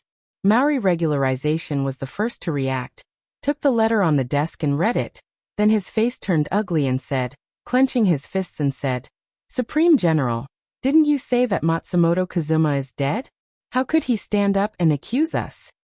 Throwing Maori Regularization a supercilious look, Ashikaga Yoshimasa didn't know what was going on. It was just that the matter had already happened, and it was no longer the time to worry about this problem. The most important thing was how to deal with the current complicated situation. The letter had already said that the 5-star army was attacking Ping and Beijing, and they used powerful firearms. The city couldn't hold on any longer. Also, Uehara Tashiru had sent troops along the edge of Ping and Beijing to Ekigo Prefecture. Fortunately, when he received Nishitashira's letter, he sent someone to remind the troops guarding there, so when they were attacked, they didn't have the power to fight back. But after all, they didn't make a sufficient plan, so they might be able to hold on for a while, but it became a fact that they couldn't hold on. Ashikaga Yoshimasa didn't expect that the situation that seemed to be favorable to him would suddenly change so much. His face became quite ugly. After a while, he forcibly suppressed his anger, and began to analyze the situation rationally. I'm afraid that Ping and Beijing won't be able to hold on. Since that's the case, immediately arrange for Fukatatani to stay there, and let him save his strength and retreat first. As for Uehara Tashiru, I'll leave it to General Maori. I'll give you 100,000 troops. Do you have the confidence to defeat him? Ashikaga Yoshimasa didn't give up and continued to move forward. He wanted to capture Ekigo Prefecture and completely defeat the Flatwell Field. In his eyes, the other forces in the country were nothing to be afraid of. Only this person was proficient in both the pen and the sword. If he didn't get rid of him, he would be a big problem in his heart. Yes, General, please rest assured, this subordinate will definitely complete the task. Leading an army of 100,000 troops, Maori Regularization's eyes were full of excitement. Good, the other plans remain unchanged. The main force of the army will continue to move to Ekigo Prefecture.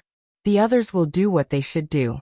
In short, this is the Japanese Empire. We won't lose. At the end of the meeting, Ashikaga Yoshimasa didn't forget to cheer everyone up. At this time, his eyes also showed a sense of determination, but also a sense of resentment. This time he was schemed against by the 5-star army and Uehara Tashiru. He will remember this hatred, and one day he will get his revenge. Ping and Beijing outskirts. At this moment, it has all become the territory of the 5-star army. When Yang Chendong's order was issued, the 4th Division and the 7th Army, who had been waiting here for a long time, launched a fierce attack on the Japanese army outside Ping and Beijing with 100mm mortars. The cannonballs that fell from the sky caught the Neon troops who were guarding there off guard. Fukatatani, who was in charge of the defense of Ping and Beijing, felt great pressure in the situation where he couldn't even see where the enemy was. After half an hour of continuous artillery fire, they basically destroyed the anti-cavalry weapons, and even the formation of the army was in chaos. The soldiers didn't know their generals, and the generals didn't know their soldiers. At this time, there was a huge tremor on the ground, and the cavalry of the 5-star army began to attack. With the 1st Cavalry Division in the lead and the cavalry of the new 3 armies as support, there were more than 40,000 people in total. Looking from afar, it was as if a black tornado was rushing over, pressuring toward them.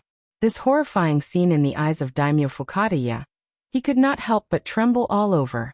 He had long heard that the cavalry of the 5-star army was very powerful, and that they could compete with the people on horseback, the descendants of the Mongolians, and the grassland cavalry, or even more powerful. For this reason, Fukada Tani not only prepared a lot of anti-cavalry stakes, but also enough bows and arrows. He wanted to give this cavalry a head-on attack, and let them know how powerful he was. But now, when he really faced the cavalry of the 5-star army, he knew that the rumors were true.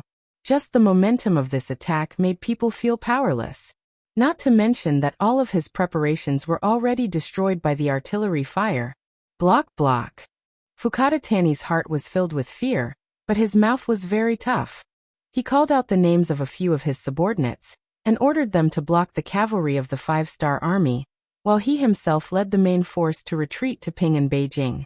He wanted to defend the high city, and these soldiers were left behind to buy time for his army to retreat. Charge! Kill! On the sturdy warhorse, Tian Hu held his sword in one hand, and with the other hand, he constantly made all kinds of hand gestures to command the cavalry to advance. With him as the leader, the arrow point formation was the first to meet the enemy, and then like a drill, they drilled into the enemy camp. As soon as they entered the enemy camp, Tian Hu held his sword with both hands, and relying on his body's balance technique, he was as natural as sitting on a brick bed in his own house. Under his steady body, the two swords continuously slashed forward and to the side. The soldiers of the Japanese Empire were like scarecrows in training.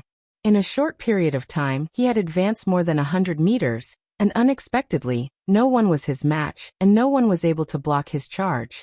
Like Tian Hu, the other commanders and the arrow point formation of the arrow point formation were also doing the same thing. Wherever they went, no one was their match. Some of them were only wailing like ghosts and howling like wolves, some of them were only severed limbs, and some of them were only covered by the enemy's head and fled. For commanders, a total of 8,000 soldiers of the Japanese Empire were quickly penetrated. In addition to a large amount of blood on the ground, there were densely packed soldiers kneeling on the ground and begging to surrender. They were frightened by the powerful combat power of the 5-star army cavalry, and when they discovered that those who resisted were quickly decapitated, their fighting spirit began to collapse. More and more soldiers put down their dignity and knelt on the ground, becoming prisoners of war who had no dignity on the battlefield, but could live on. Continue to charge. The 6th young master has ordered us to quickly take Ping and Beijing, and we can't give the enemy any time to breathe. Major General Tian Hu rode on his horse. After penetrating the enemy's defense system, he spurred his horse forward and continued to lead the cavalry towards the capital of Ping and Beijing. Ping and Beijing was the capital of the Japanese Empire.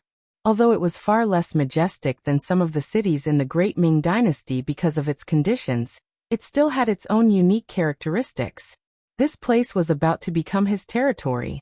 If possible, Yang Chendong didn't want to destroy it too much. That was why he gave the order to the cavalry before the attack. It would be best if they could storm into the city with lightning speed, but if they couldn't, they were to retreat first and leave everything to the 4th Division and the 7th Army's 2 firearms divisions. Yang Chendong had given him hope, so Tian Hu naturally had to follow the best goal. Before the battle had even begun, he had already called over the 5 captains under him, and expressed his stance. We are the 1st Cavalry Division, the most powerful existence in the 5-star army. Now is the time to prove ourselves. Do you all have the confidence to complete the mission? Yes. The 5 commanders all stood in the most standard military posture and replied. This was the reason why they were in front of them. They were completely unsatisfied with defeating the Japanese army and occupying the periphery of Ping and Beijing. Their goal was to storm into the city and make a great contribution. In the rear, Ling Daqiang, the commander of the 4th Division, and Tian Su, the commander of the 7th Army, used binoculars to watch the 1st Cavalry Division continuously advance forward. When they put down the binoculars, the two commanders rubbed their eyes and revealed an incredulous expression. At this moment, their inner thoughts were extremely unified. The 1st Cavalry Division was the 1st Division, and they were worthy of this name. They were like madmen on the battlefield, invincible. They actually did as the 6th young master said, and were about to storm into Ping and Beijing without the support of their artillery.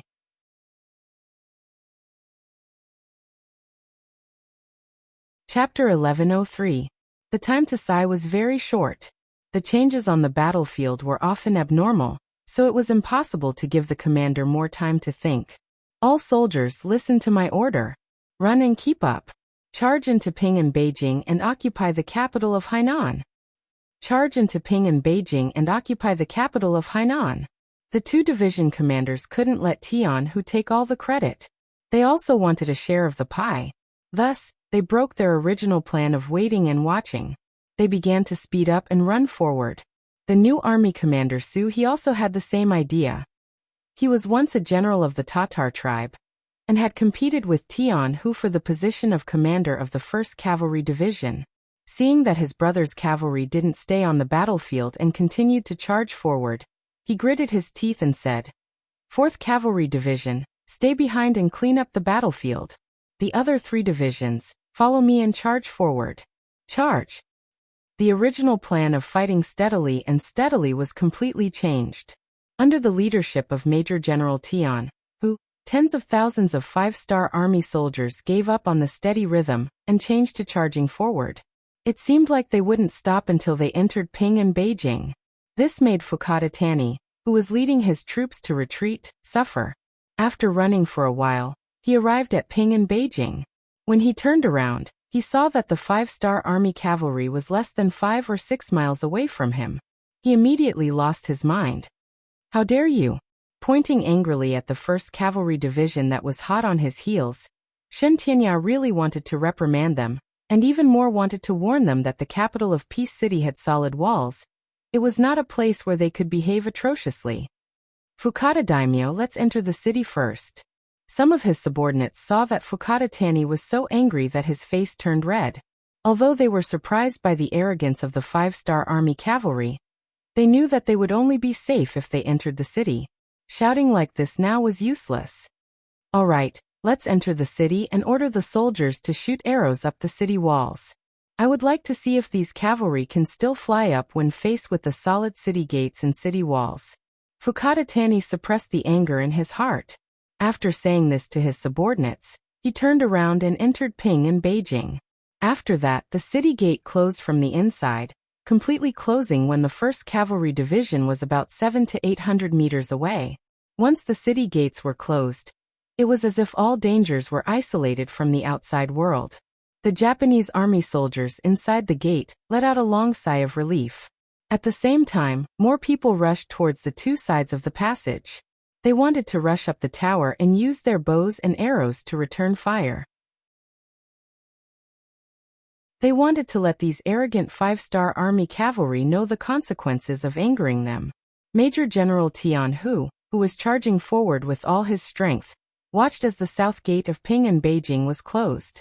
His expression did not change at all. Since he wanted to attack Ping and Beijing in one go, he naturally made sufficient preparations before doing so. "Where is the 1st Regiment commander?" Tian Hu slowed down the speed of his warhorse and turned around to ask.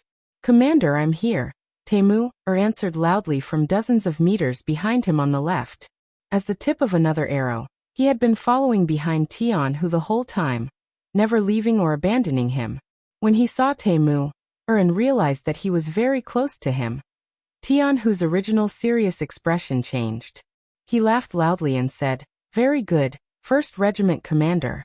I'll leave the rest to you. Whether or not you can obtain the first merit will depend on your performance. Please rest assured, commander. Leave everything to the 1st Regiment." Taimur said with great ambition. Taimur said with great ambition.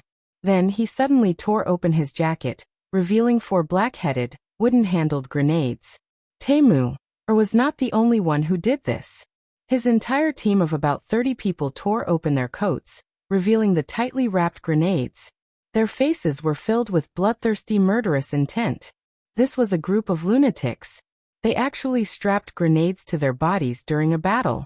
If there were any sparks or if the fuse was accidentally triggered, wouldn't there be a huge accident? But it had to be said that although they were crazy, they had succeeded. At least they had not encountered any accidents when they reached this place. And it was because of their risk that they now had the opportunity to break through the city gate. Taimur and the other 30 people were making preparations. Tian, who was not idle either. He rode his horse to the south gate of Ping in Beijing. He put away his dual swords and picked up his strong bow. He aimed at the top of the city gate tower, and was ready to shoot at any time. Almost as soon as Tian Hu and his cavalrymen knocked their bows and arrows, many small heads of the Japanese army popped out from the city gate tower. They also had their bows and arrows ready and were looking down, ready to shoot their targets. As soon as they popped their heads out, both sides looked at each other and saw clearly. Tian Hu's voice was then heard. Release the arrows. Don't let them interfere with the 1st Regiment commander and the others. Swoosh, swoosh, swoosh, swoosh, swoosh, swoosh. The sound of arrows piercing through the air was incessant. The sharp arrows were shot directly at the Japanese army soldiers who had popped their heads out.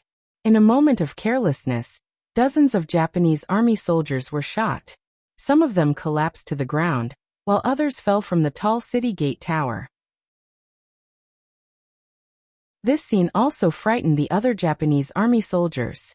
They quickly shrank back, trying to stay alive like turtles. Fukada Tani, who had just arrived at the city gate tower, saw this scene. He immediately shouted angrily, "What are you afraid of? We have the high ground and we have the city gate as our defense. They should be the ones who are worried. Everyone, return fire immediately. Return fire." Under the command of their general, the soldiers finally had a backbone. They were no longer as scared as before and could finally organize a decent counterattack. With the advantage of having the high ground, they caused a lot of trouble for the soldiers of the 1st Cavalry Division. They didn't have as many soldiers as the other side, and the terrain wasn't favorable to them. If it were any other army, they wouldn't take the risk to fight this battle. Even in front of the 1st Cavalry Division, Tian Hu's expression was still cold. He immediately ordered the soldiers to take out their shields. 2 people in a group. 1 person with a bow and the other with a shield. We must create an opportunity for the 1st Regiment commander and the others to blow open the city gate. Tian Hu's voice was very calm. It was obvious that this wasn't a temporary idea. In fact, the 1st Cavalry Division had also undergone such training in the past. It was to prevent such a situation from happening. The preparation came in handy. 2 soldiers formed a group. 1 person held a shield to protect himself and his comrades, while the other person held a bow to look for an opportunity to counterattack. Arrows fell like rain. There were nearly 10,000 Japanese Empire soldiers on the top of the southern city gate of Ping in Beijing. Even if each of them released an arrow, the momentum was enough to frighten people. Once the arrows fell from the sky and hit the cavalry below, it was like a torrential downpour. It was said that a chaotic fist could kill a master. Under the chaotic arrows, even the soldiers of the 1st Cavalry Division couldn't guarantee that they could escape unscathed. In less than half an hour, nearly 100 soldiers had been hit by arrows. Among them, more than 10 people had been hit in the vital areas and had already died. Hurry up, hurry up. Tian Hu was very unwilling to see his brothers die in such a cowardly defense. When he turned to look at Taimur, his voice was filled with urgency. At this time, Taimur and the others had already removed all the grenades from their bodies and tied them together in groups of 4. After hearing his division commander's shout, Taimur was the first to charge. With his superb horse riding skills, he held a shield in one hand and the 4 grenades tied together in the other. He charged fiercely toward the southern city gate of Ping in Beijing. Yang Chendong had once issued an order in the army. Unless it was absolutely necessary, The regimental commander or officers above the regimental commander level were not allowed to charge at will. After all, it wasn't easy to train such a high-ranking officer. He didn't want these outstanding talents to die in the chaos of a charge. Since it was Yang Chendong's order, everyone had to carry it out unconditionally. This was the importance of core authority. However, this time, Temur broke this rule. Tian Hu, who was watching all of this from a short distance, didn't stop him. This was because he knew very well that rules were dead, but people were alive. The more critical the situation was, the more important it was for a general to stand up and set an example. Temur took the lead and was the first to reach the city gate. When he reached the city gate, he threw the 4 grenades with their fuses already pulled out. Boom, boom, boom, boom. Loud vibrations were heard. After a cloud of smoke, all the cavalrymen couldn't help but look toward the city gate. Unfortunately, it only covered the iron gate with a layer of black smoke. It didn't have much effect on the overall situation. Even grenades didn't work? It had to be said that the people of the Japanese Empire were very serious in their work. The quality of the city gate was really good. At the very least, it was beyond the expectations of the soldiers of the world's #1 cavalry division. Don't stop. Keep going. As long as you keep blasting, there's nothing you can't break. Tian Hu wasn't discouraged even though his attack didn't work. Otherwise, he wouldn't have brought so many grenades in one go. Yes, continue. Temur had just retreated. He was initially shocked by the lack of effect. Now that he heard Tian Hu's words, he nodded vigorously and ordered the other soldiers to continue charging. The explosions weren't completely useless. On the city gate tower, the soldiers of the Japanese Empire felt a tremor under their feet. Some of the more timid ones had already squatted down and covered their heads. As the commanding general, Fukada Tani was indeed a little more courageous. It wasn't that he wasn't afraid. It was just that he woke up earlier than the others. Ha ha ha. Did you see that? Firearms are useless against the city gate. Everyone, don't worry. Continue to shoot arrows at the city gate tower. We have to use this opportunity to kill more enemies and gain more merits. Fukada Tani was very active at this moment.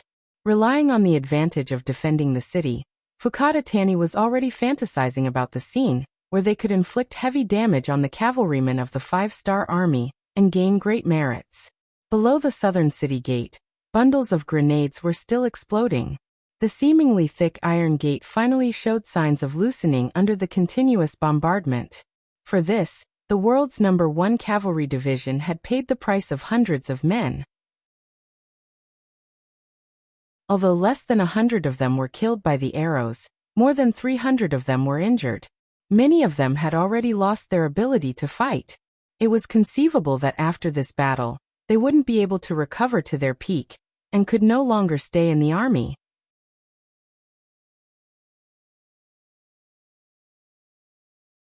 Chapter 1104. Tian Hu's heart bled at the sight of such heavy losses. These were all elite warriors. Losing any one of them would cause him to feel heartache, not to mention losing so many of them at once. Anxious, he continued to shout, "Regiment Commander 1, I'll give you 3 minutes. If you can't blow up the city gate, you'll be kicked out of the 1st Cavalry Division." Temur was still watching his subordinates throw grenades at the city gate. Because of this, 3 of his brothers had already been killed by arrows and 2 of them were seriously injured. He was also feeling terrible. When he heard Tian Hu's words, he was instantly enraged. "Come on, everyone, gather all the grenades and give them to me. I'll go all out." This was the only thought in Temur's mind. There was nothing sadder than watching his brothers die in battle in front of him. Sometimes he wished he was the one who died. In order to reduce the losses and open the city gate faster, Temur decided to go all out on his own. No one dared to disobey their regiment commander's orders. The soldiers around him quickly gathered the grenades and delivered them to Temur. Everyone seemed to know what their regiment commander was going to do. One of his company commanders took the initiative and said, "Regiment commander, let me go. The power of so many grenades combined is too great. It's too dangerous. Our regiment can't do without our regiment commander." "Yeah, we can't do without our regiment commander," the other soldiers chimed in. "Cut the crap. I know what I'm going to do. Taimou didn't intend to listen to everyone's opinions. This was because he knew that this was an extremely dangerous move.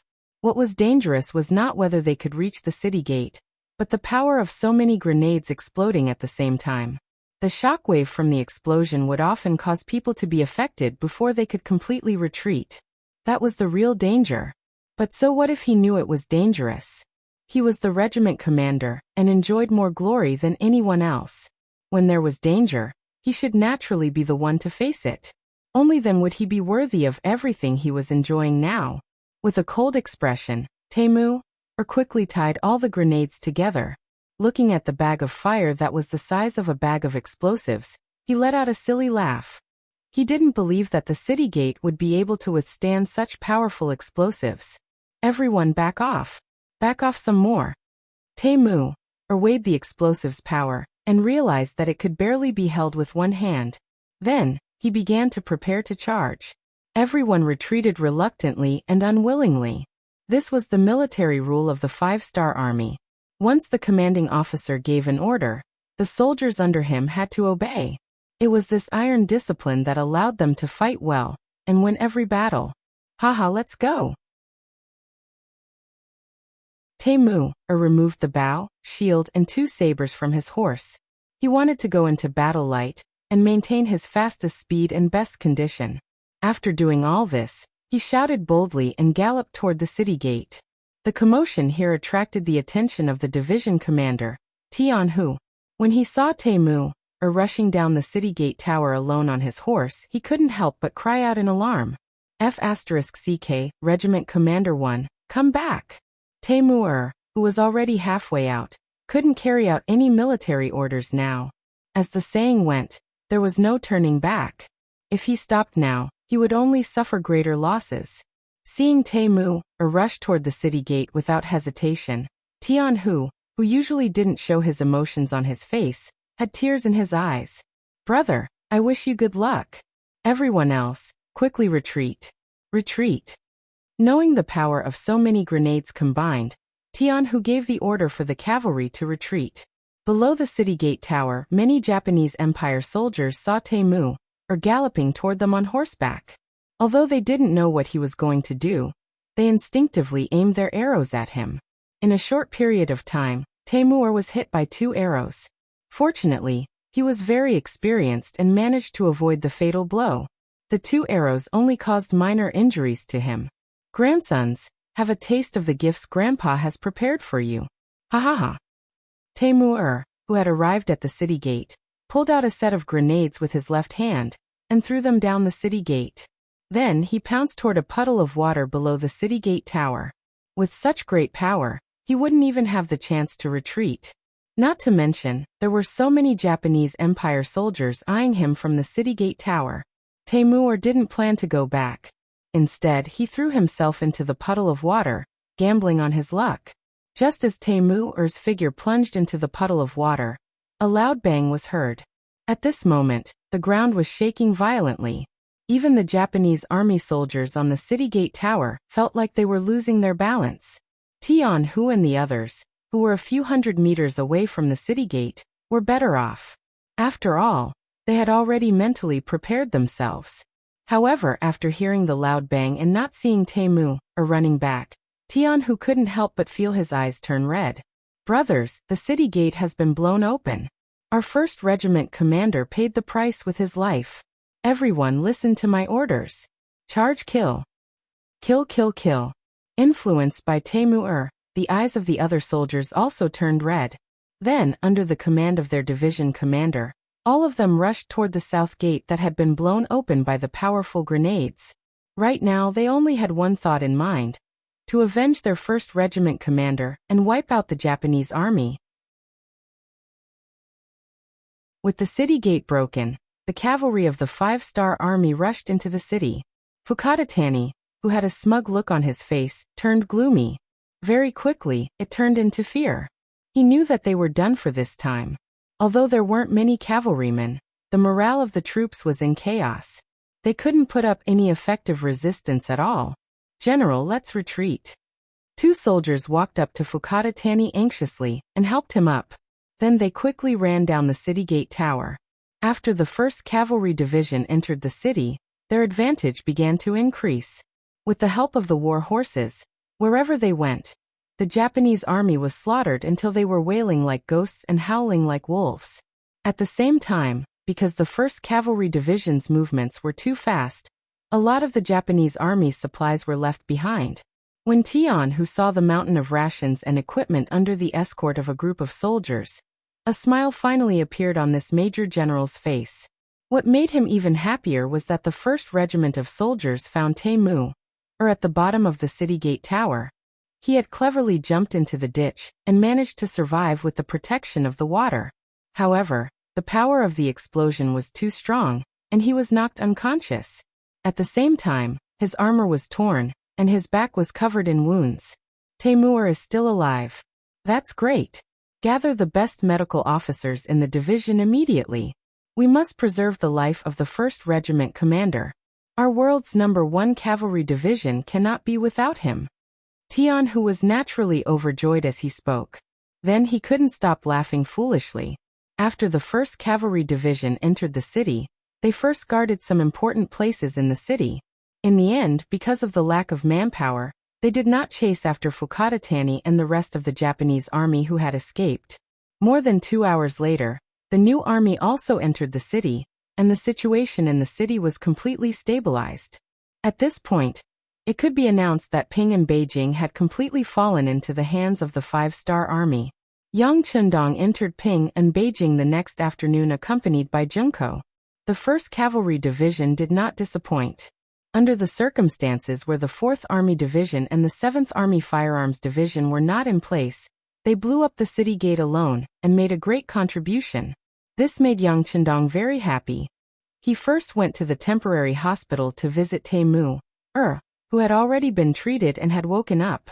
From the military doctor, he learned that Taemu only had a back injury and that it was not a serious problem. After resting for a few days, he could continue to fight. Yang Chundong was even more happy. In the temporary hospital, in front of everyone, he recorded Taemu's first-class merit and at the same time, awarded him a Medal of Bravery. This was the first time the Medal of Bravery was presented to the public. In the past, people had only heard of it, but no one had ever seen it, let alone received this honor. In the midst of everyone's envy, Taemu received the Medal of Bravery. His entire body was grinning from ear to ear. At this moment, he enjoyed everyone's congratulations and blessings, but he also enjoyed all the envy and jealousy. Major General Tian, who was also one of them.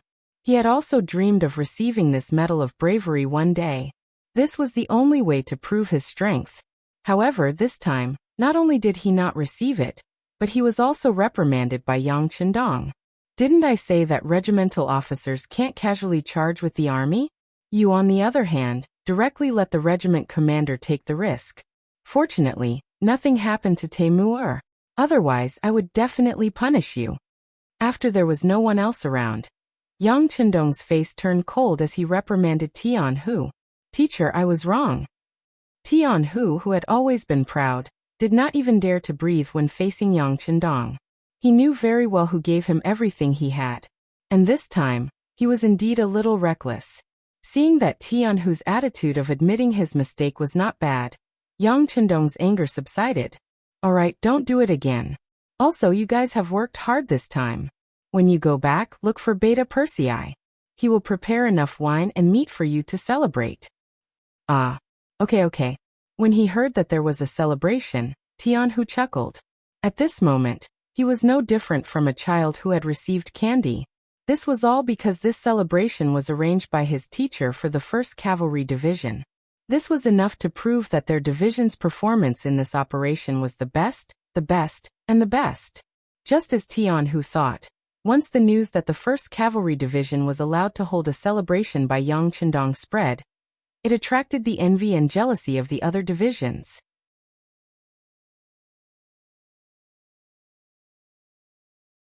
Chapter 1105.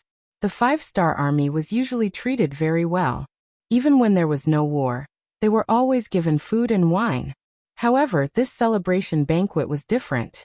The sixth young master had given them special permission. This proved the importance of the 1st Cavalry Division. We have to perform well. Next time, we can't let the world's 1st Cavalry Division get all the glory. Suhi, the commander of the new Third Army, called over a few of his division commanders, and said with high fighting spirit, "That's right. As long as we work hard, the new army will definitely be the one celebrating next time," said the division commanders in unison. The same scene was happening in the other units as well. Even the 4th and 7th divisions of the Lu army were not spared from this. The cold front represented the most elite troops. However, ever since the 1st Cavalry Division appeared, they had lost a lot of their limelight. Because of this, the division commanders of the 4th Division and 7th Division were very depressed. They secretly decided that they would perform better in the next battle. They wanted to prove to the world that the cold front was still the cold front. They were still the most powerful existence. An army's morale, equipment, and combat power were the comprehensive criteria to determine whether an army was strong or not. Everyone had their own thoughts. How to unify these people's thoughts and unleash double the power of an army was something the commander had to consider. If the commander was good, it was very likely that 10,000 people could unleash the combat power of 20,000 or even more. On the other hand, if the commander was not good, the 10,000 people might not even be able to unleash half of their combat power. A single celebration banquet was enough to ignite the fighting spirit of all the troops. This was the embodiment of Yang Qindong's talent in commanding. In particular, Te Mu, receiving the first hero's medal had greatly stimulated the others. Te Mu, used to be a Manchu. He was promoted to the Han race because of his outstanding performance. He had received the first warrior's medal, which was more representative. It showed that the 6th young master treated everyone equally. At the same time, it also encouraged more people. They believed that as long as they did not care about their background, they would also have a better performance and receive more honor through hard work. The appearance of the celebration banquet and the warrior medal had already excited the soldiers of the 5-star army stationed in Ping and Beijing. They couldn't wait to fight on the battlefield. They needed a better opportunity and platform to perform. Yang Qindong didn't seem to care about all this. At this moment, he was accompanying Princess Junko in the imperial palace in Ping and Beijing. When he returned to this place again, the environment had not changed much, but his companions had indeed changed. Now that her father and mother were gone, Junko could only rely on her husband, Yang Qindong. In a long corridor in the imperial palace, Junko leaned into Yang Qindong's arms like a little bird. Her eyes were looking at Mount Fuji, also known as Sakura Mountain, not far away. "King, you will accompany Junko until she is old, right?" "Yes." "King, you will never abandon Junko or dislike Junko, right?" "Yes."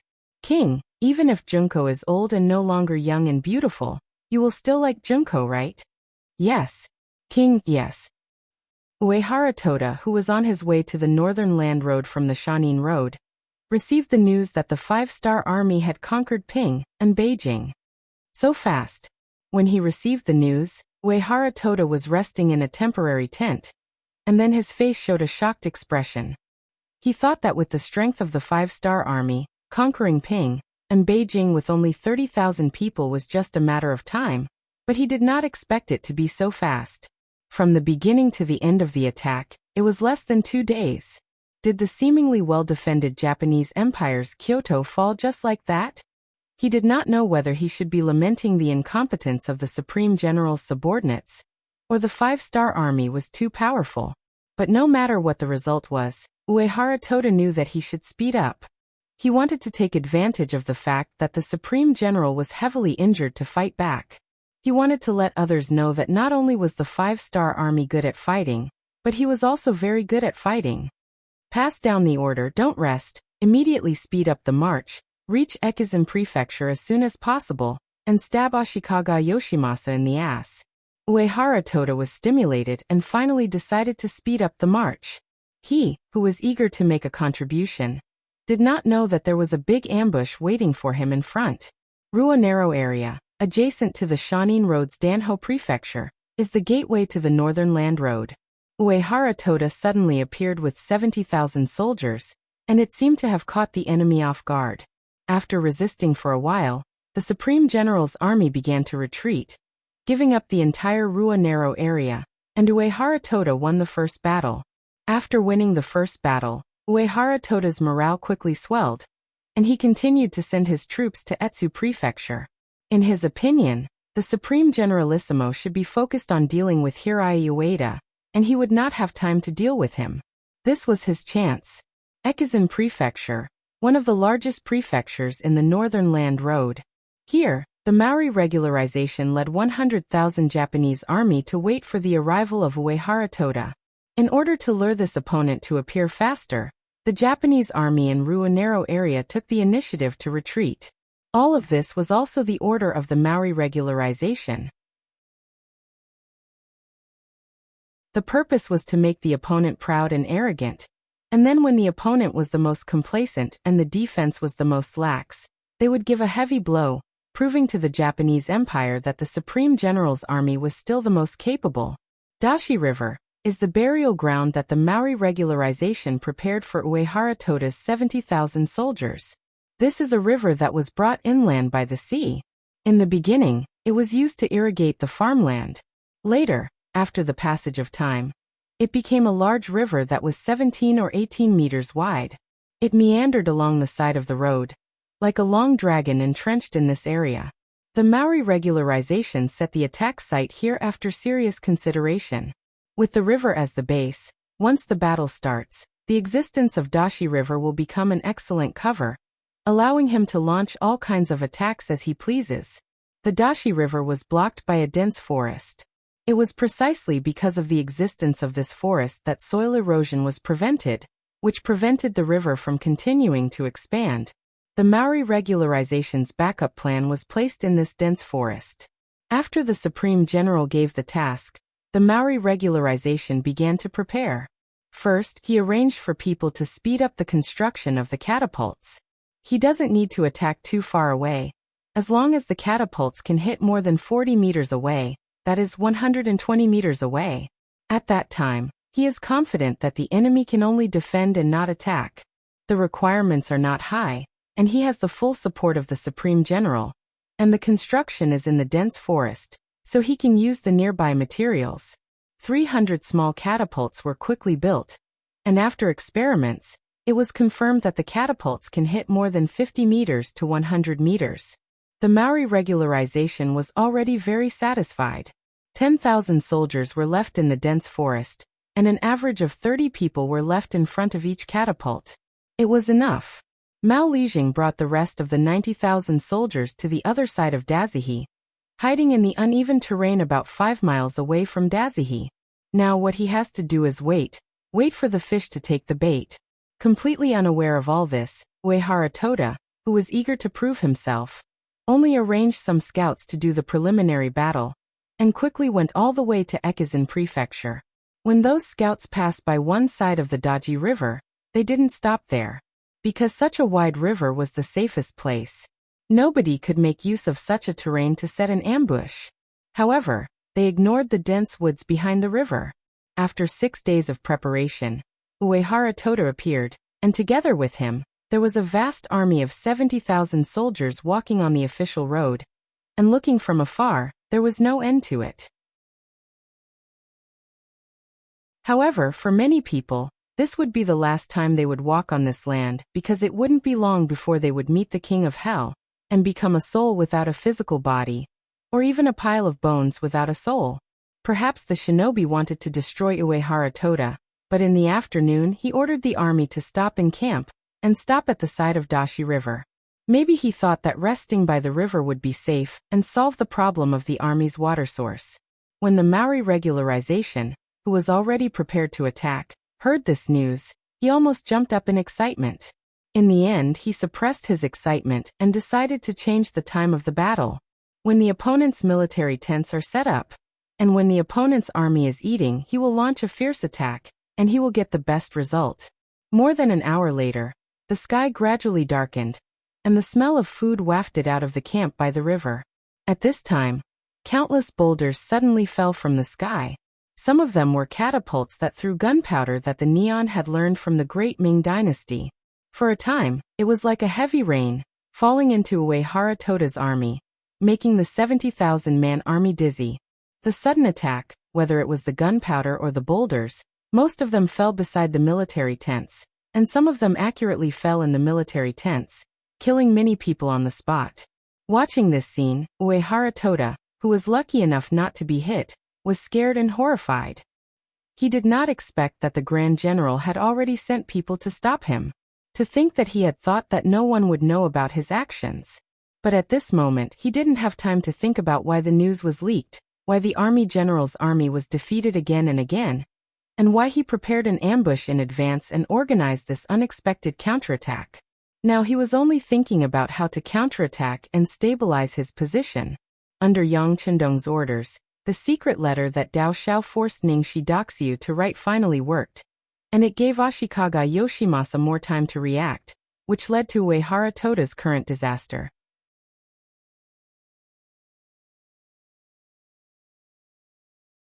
Chapter 1106.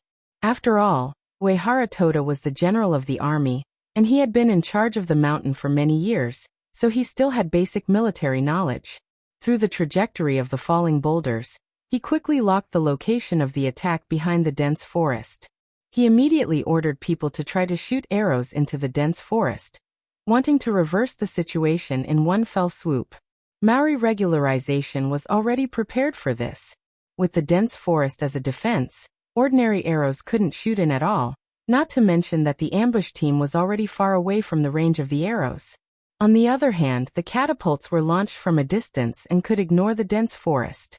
This created an overwhelming advantage. They could only take a beating and not hit anyone. After an hour of attack, who knows how many explosives and boulders fell in the encampment, who knows how many people were killed and injured. Finally, the attack slowed down, and the materials that had been prepared for several days were about to be used up. The main character, Mao Lijing, appeared. As early as half an hour ago, he actually started the operation, but because of the distance, he always needed time to close the distance between the two sides. When they could finally see Uehara Toda's army camp, it happened to be when the catapults stopped working. Then, under Maori regularization's order, the 90,000 troops were like a swarm of wasps, densely packed and overwhelming. If the army wasn't in chaos, 70,000 people would have the power to fight 90,000 people. On the contrary, Uehara Toda, who was defending, might have a certain advantage. But now, the army was scattered, and the casualties were heavy. Under the chaos of the army, how could they organize a decent counterattack? Seeing the dense enemy rushing over, the army's morale quickly collapsed. The 70,000 troops didn't even have the chance to organize a decent resistance, and they were scattered by the flow of soldiers coming from afar. The army was defeated like a landslide. At this moment, only such words could be used to describe it. Faced with the sudden arrival of Maori regularization's 90,000 troops, it was like a divine army descending from the sky. On one side, the army's morale was scattered, and on the other side, the battle was about to end before it even started. This was not a fair battle. If Uehara Toda could make the right judgment from the beginning of the attack, and lead the troops to escape from here, maybe he could return to the mountain inn, and find a way to reorganize. But now Uehara Toda, who didn't have time to make any preparations, was surrounded by Maori regularization and then killed in the chaos. Uehara Toda was dead. Uehara Toda, who controlled the 80,000 troops and the actual ruler of the mountain and the mountain area, was dead. His death also meant that the series of treaties he had signed with Yang Chendong had become a waste of paper. After receiving the news through the telegram, the special envoy who signed the contract got up and walked toward the great Zay County Magistrate's mansion. Day's mountain in the mountain in the mountain in the mountain in the mountain. The warlord in charge of guarding this place was called Sensei Naganabu.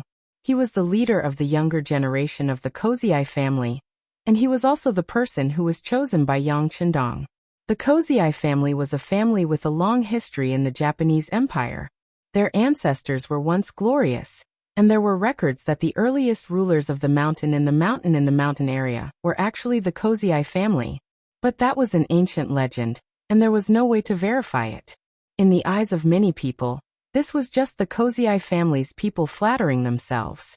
But as a member of the Kozai family, they were proud of it, and they dreamed that one day they could rebuild their glory and prove that the Kozai family's bloodline was the strongest. Dreams were beautiful, but reality was cruel. In the chaotic Japanese Empire, the warlords were everywhere, and the Kozai family who retreated to the Days Mountain only had a 10,000-man army. This 10,000-man army was already the most powerful existence in the Days Mountain, but compared to the other warlords nearby, it seemed so weak. Not to mention facing the hundreds of thousands of troops of the great general Ashikaga Yoshimasa. Even facing the actual ruler of the mountain in the mountain in the mountain in the mountain, the 10,000-man army in their hands was simply not enough. Since the time was not ripe, they could only continue to lie low and wait for the opportunity to rise. Opportunities were always prepared for those who were prepared. Guanxing came to the door. The two sides had been in contact before, and the Kozai family accepted him as the special envoy of the 5-star army.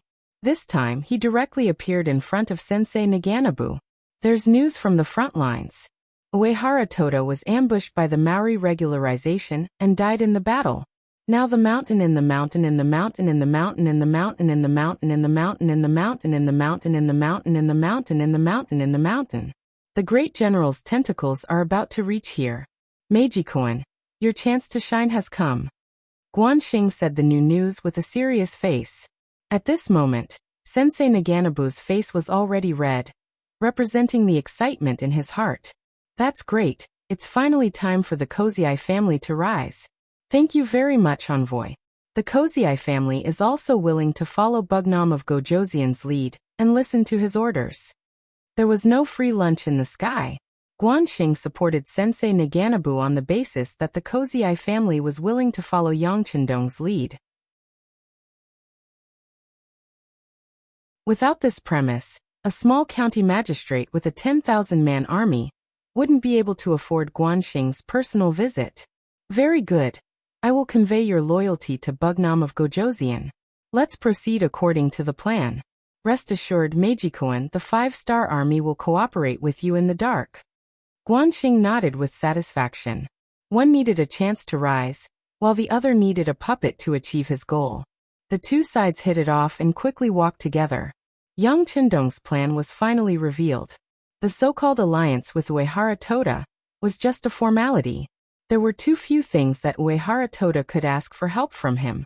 If he supported him greatly, he might be able to severely damage the great general's forces, and even defeat them. But who could guarantee that after victory, Uehara Toda wouldn't become the next great general?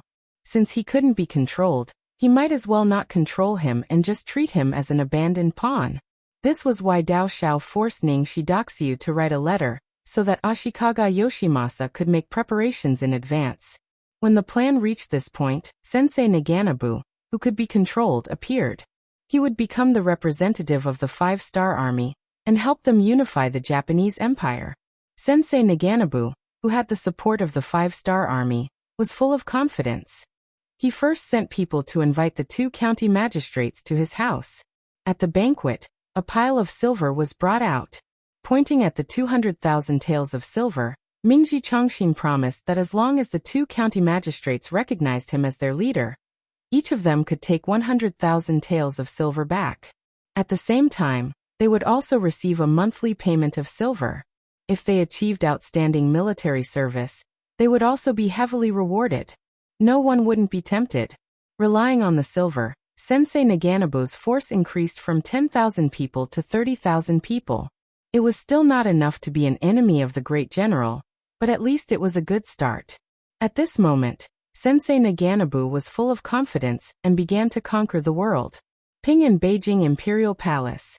This place had become the place where Yang Chendong's camp was located. The side hall, which was originally used to receive ministers, had been changed into a military conference room. A large sand table had been placed on the table. If one looked carefully, they would find that the Nanhai Road of Neon was marked on it.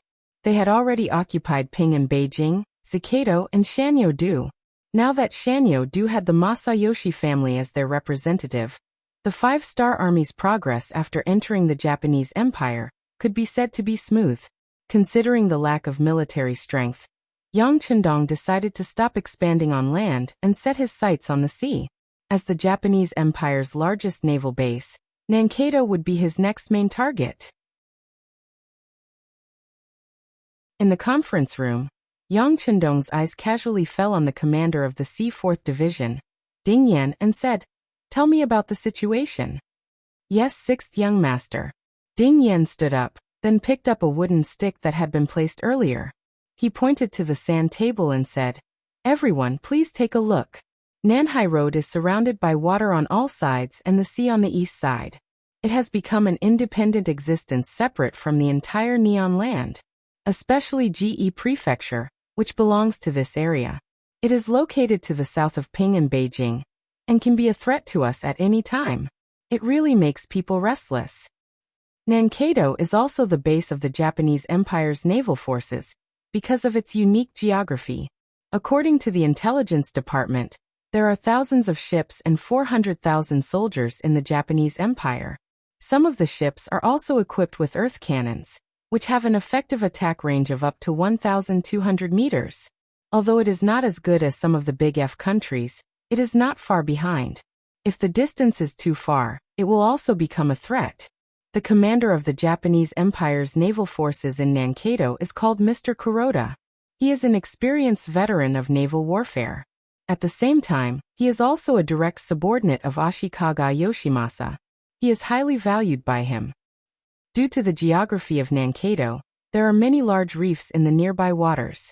Once a large ship gets close and goes the wrong way, it is very likely to hit the bottom and sink.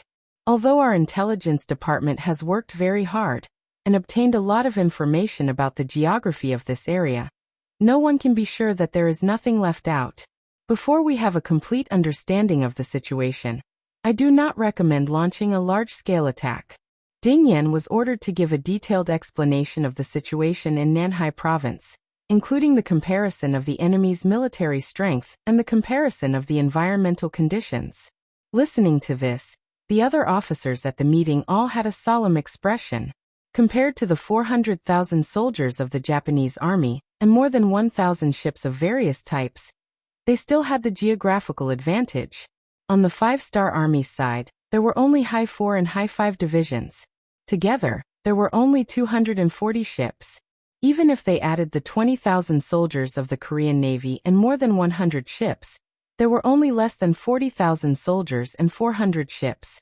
With less than 40,000 soldiers against 400,000, and 400 ships against more than 1,000 ships, this battle was not going to be easy. To be more precise, they would be thankful if the Japanese Empire's navy did not attack them, let alone take the initiative to start a naval war.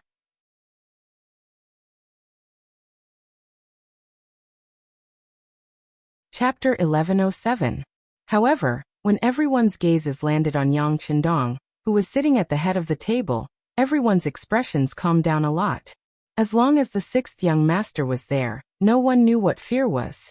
Countless facts had proven that the 6th young master was extremely good at defeating enemies with fewer people.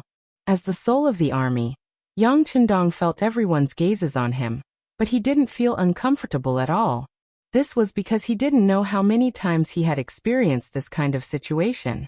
This was just one of the countless times he had experienced it. Alright, Commander Ding has already explained the situation very clearly. I'm sure everyone knows what we're going to face next. And this young master only has one thing to add. Although the enemy has 400,000 soldiers, they're actually just a motley crew. Their cannons have a short firing range, and they're very old. It's very troublesome to reload them. Not only are our weapons superior to theirs, but we're also not too far behind them in terms of military strength. You should know that this time we're mobilizing the army and the navy.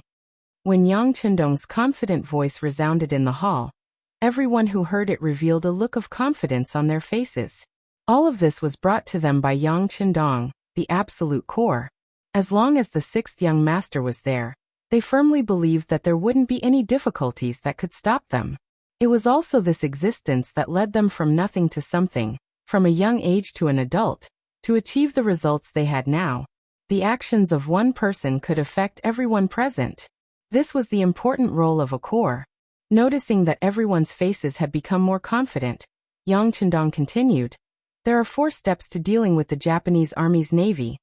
Cavalry attack the Vietnamese line. Navy attack Awaji Island. 2 areas of scorched earth. South Sea encircle but don't attack." These 20 words meant that Yang Chendong had already planned for the attack on the Japanese naval division. It wasn't a spur-of-the-moment decision. Listening to the detailed strategy from his mouth, everyone in the meeting nodded their heads and looked at him with admiration. Even after becoming the Bugnam of Gojoseon, the 6th young master was still the invincible military god on the battlefield. The meeting went on for more than 2 hours. In the end, everyone in the meeting approved Yang Chendong's military proposal with a unanimous vote. After that, everyone began to divide the work and began to do their own things. As the person who proposed the plan, Yang Chendong's main task this time was to set Ping in Beijing as a deterrent to anyone who wanted to attack on him. He believed that with him in the formation, anyone who wanted to attack Ping in Beijing would have to think carefully before doing so. In addition to being in the middle of the formation, Yang Chendong also took the 2 plans of the cavalry attack the Vietnamese line and the navy attack Awaji Island. At this moment, standing in front of him was the new army's commander, Su He. This was originally a general in the Tatar army. He could be said to be an all-rounder. Ever since he surrendered to the 5-star army, he displayed all his talents and finally became a true general in the 5-star army. He also held the position of commander of the army. People like this were usually very proud. This might be a common problem for talented people. However, when facing Yang Chendong, he didn't dare to show even the slightest bit of his temper. There was no other reason other than the fact that the strength of the person in front of him was far greater than his. Perhaps when 2 people's strength were equal, they wouldn't be convinced of each other's strength. Or if one side was slightly stronger, the other side would want to surpass him at any time. However, when one side was much stronger than the other, even if they tried to catch up, they wouldn't be able to surpass him in time. What was left was only admiration and admiration. Yang Chendong, who had the absolute right to speak and had absolute authority, faced Su He without any pleasantries. He directly said, "This time, the 1st Cavalry Division will stay in Ping in Beijing. Next, it will be the time for the new army to play the main role. Are you confident?" "6th young master, we are confident. I am willing to make a military pledge." Knowing that the world's 1st Cavalry Division was finally not going to steal the limelight, Su He immediately said with some excitement. Although he was very proud in his heart, even when the world's 1st Cavalry Division was established, he was a very popular candidate for the position of commander. Later, he took the initiative to develop his style and gave the position to Tian Hu, which became a kind of story. There were also people who always talked about this matter. They said that even if Su He became the commander of the 1st Cavalry Division, he might not be worse than Tian Hu. Every time he heard this, Su He's face would have a satisfied and humble smile. However, only he knew in his heart that Tian Hu was indeed very capable. Even if he didn't choose to give up at that time and really became the commander, he might not be able to do better than Tian Hu. Although he admired Tian Hu's ability in his heart, the proud Su He wouldn't say it out loud. On the contrary, he used this as a motivation to constantly push himself forward. He hoped that one day, he could surpass Tian Hu and let everyone know that when he gave the position of commander to Tian Hu, he really did it, and not because he was forced to. A person with a goal needed an opportunity. Now that Yang Chendong put the opportunity in front of him, how could Su He not fight for it? Therefore, at this time he patted his chest and promised. His appearance really made people worry that he would hit himself and cause internal injuries. "Good, it's good that you are confident," Yang Chendong timely said, stopping Su He's self-harm, and then talked about the specific matters. The so-called cavalry attack on the Vietnam line referred to the land route from Ping in Beijing to Ji County, which was part of Nanhai Province. The distance between the 2 sides was a bit too close. If this place was not pacified, Ping in Beijing would be attacked at any time, and long-term stability would become a joke. Ji County, which was separated from Nanhai Province, naturally became a place that had to be attacked. It also gave the new army an opportunity to perform. The investigation data from the Intelligence Department has been sent over. GE County is not small, and it is only close to the bustling Ping in Beijing. It has a dense population of 800,000 civilians and 80,000 soldiers. This time, your new army will only have 40,000 soldiers from the 1st and 2nd Divisions, in addition to your new army's 3 cavalry divisions. With 60,000 soldiers against 80,000, and at the same time facing an extremely unfamiliar environment and terrain, you must mentally prepare yourself for a bitter battle. In addition, your new army will also need to send a cavalry division to help the 1st Reserve Division and the 3rd Division to attack Awaju Island. I hope that the cavalry division you send out will be an elite division, understand? As Yang Chendong said this, he didn't forget to carefully look at Suhi's face. Things had to be prioritized, and people were easily swayed by emotions. Since he was going to send a cavalry division to help the 1st Reserve Division, there was a high possibility that Suhi would selfishly send out the weakest division in order to complete his mission. If that happened, the mission of attacking Awaju Island would undoubtedly become more difficult. This was not something that Yang Chendong wanted to see. Where there were people, there would be internal strife. This was a principle that had never changed since ancient times. Yang Chendong did not attempt to change him. But since he had the final say here, then he definitely would not allow internal strife to affect the overall situation and affect the plan. If someone really did that, then they should just go to wherever it was cool and stay there. It was not easy to find a 3-legged toad, but there were plenty of 2-legged people. Hearing Yang Chendong's reminder, Suhi immediately stood at attention and said solemnly, "6th young master, please do not worry. Suhi will not let you down. The cavalry division sent to Awaju Island will definitely be the most elite." Very good. This is actually to help you complete your mission better. Because once we attack Awaju Island, the 1st Reserve Division will come back to reinforce you. At that time, it will greatly reduce the pressure on you. Do you understand? Yang Chendong nodded in satisfaction. He believed that since he had said this much, as long as Suhi was not stupid, he should know how to cooperate. Suhi left. The military plan was already in his heart. Next, he called a meeting with the 4 division commanders to discuss the matter of sending out troops. After he left, the 1st Reserve Division's division commander, Su Kuda, walked into the main tent with a face full of excitement and came in front of Yang Chendong. As the 1st Division commander of the 1st Reserve Division, Su Kuda knew that he was someone who was about to be put in an important position.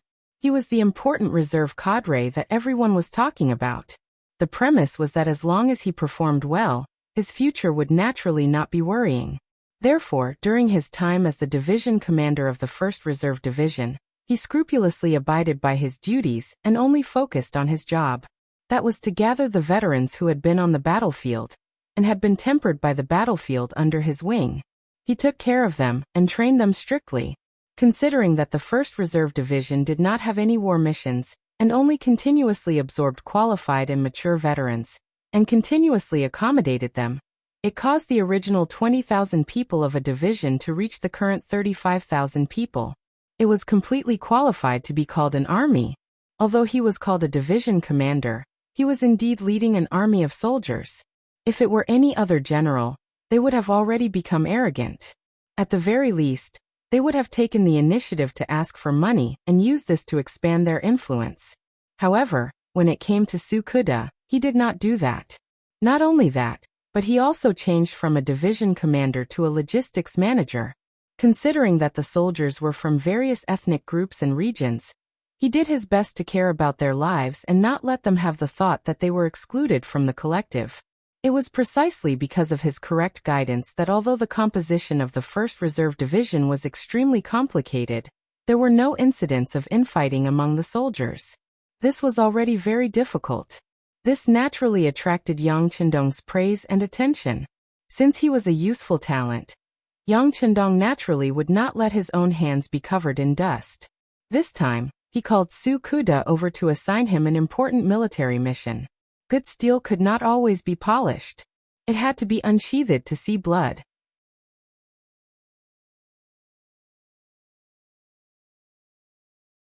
Chapter 1108. Su Kuda also knew that there was a task for him. At this moment, he was very excited, but he still tried his best to show a calm face. How is the army's morale? As soon as they met, Yang Chendong did not immediately give him a task, but was concerned about the army's morale. Replying to the sixth young master, there is no problem at all. All the soldiers are people who have experienced life and death on the battlefield, and now they are eager to achieve more merits. Sukuda answered truthfully. Yang Chendong nodded lightly. The composition of your 1st Reserve Division is complicated. Although they are not new recruits and know the discipline of the army, because they have all seen blood and killed people, and some of them have even walked out of life and death situations, these people are often harder to manage. If there is a mistake, it will be a big problem. As the head steward, you have to put in a lot of effort, especially thinking. You can't stop for a moment. Even Yang Chendong had called out the name of the head steward, causing Sukuda to smile mischievously and guarantee. Sixth young master, please rest assured, this student will not dare to neglect even a little bit. Sukuda, who had graduated from the Academy of Crimson City, called himself a student was not a problem. After all, the title of the first dean of the Academy of Crimson City was Yang Chendong's. Good, it's good that you have such confidence. Since that is the case, I can pass on the next task to you without worry. Come, tell this young master what you know about Awaju Island. Yang Chendong began to test the other party. Many times, in a war, you need to know yourself and know your enemy. It is not something that can be done well just by being hot-blooded. Hearing Yang Chendong call himself the young master in front of him, Sukuda was a little excited. After Yang Chendong was given the title of Bugnam of Gojoseon by the Emperor of Beiming, in most situations, he called himself the king. Only in front of people he thought were close would he call himself the young master. Since Sukuda was able to enjoy such treatment, it proved that he had already become a close person in Yang Chendong's eyes. Naturally, he was very excited. In order to perform better, he gathered his words and said, Sixth young master, Awaju Island is an independent island.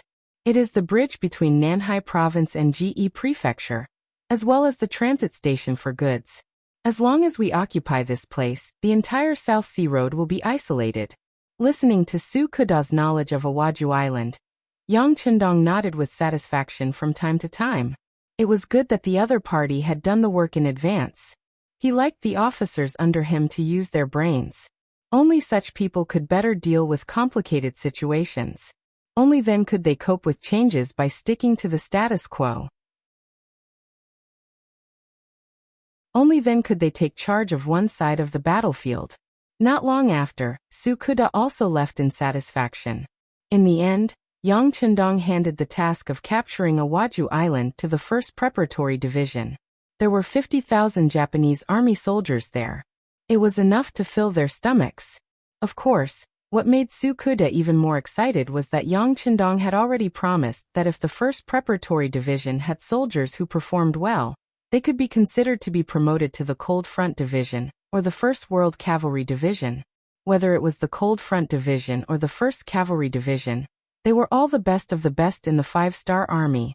Every soldier would be proud to be able to enter one of them. Not to mention other things, just being able to enter the Han Dynasty was the dream of many people. If you don't believe me, you can take a look at the treatment of the Han people in Yangtze. It would definitely make other people envious. A person's birth couldn't be changed, but through hard work, one could be promoted to the Han Dynasty. From there, one's descendants would have the opportunity to become a respected existence. That was also a very good thing. This was also why many of the foreign soldiers who joined the 5-star army often performed very well on the battlefield. With such a great temptation, there were very few people who could refuse. Now that he had received Yang Chendong's promise, it could be seen that once the foreign soldiers below heard this news, it would be impossible for them not to fight with all their might. After talking to Suhi and Sukuda separately, Yang Chendong picked up the secret letters and documents on the desk. His attention was focused on Sensei Naganabu of Shanin, sending troops to attack Nankado, stabilizing the east and south of the Japanese Empire, and at the same time destroying the Japanese Naval Division. This would completely cut off their escape route. This was one of Yang Chendong's plans. However, whether or not this plan could be carried out ultimately depended on whether Ashikaga Yoshimasa would come out and cause trouble. In truth, the time for the army to enter the Japanese Empire was not completely ripe. At the very least, the number of soldiers was far from Yang Qindong's expectations. Currently in the Asian region, the Japanese Empire was second only to the Great Ming Dynasty. Whether it was the population or the strength of the army, the Japanese Empire was ranked at the top. When facing such a power, it was either not to make a move, or to make a move. One had to make a move until the enemy was eliminated. Otherwise, there would be a lot of trouble. It was also a coincidence that the Emperor of the Backyard Garden could not hold back and made the first move.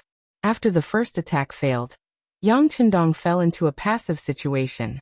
This was a good opportunity for internal strife, and Yang Qindong absolutely could not miss it. Otherwise, when Ashikaga Yoshimasa unified the entire Japanese Empire, if he wanted to deal with him at that time, he would undoubtedly have to pay a much greater price. Thus, Yang Qindong came. He appeared on the land of the Japanese Empire with a not very sufficient army. This was why he was able to fight steadily and surely. It was not like when he dealt with the other small countries in Southeast Asia, where he did not make a move, but once he made a move, he would use thunderous means. Since he knew that he did not have enough troops, Yang Qindong had to think of other methods. The best method he could think of was to use the Japanese against the Japanese. Nurturing a force to let the Neon people fight against the Neon people was like how the traitor Old Wang was supported by the Neon people of later generations. Thus, Masashi Naganabu became an important chess piece. A lot of secret letters were written about Sensei Naganabu. Most of them were good news. The last secret letter wrote that Sensei Naganabu had unified most of the warlords in the Shanin-do, and the military strength had increased from the original 10,000 to 50,000. Of course, Sensei Naganabu had the wisdom to do this, but more than that, it was because Yang Qindong could afford it. In the face of absolute benefits, not many Japanese army generals could resist the temptation.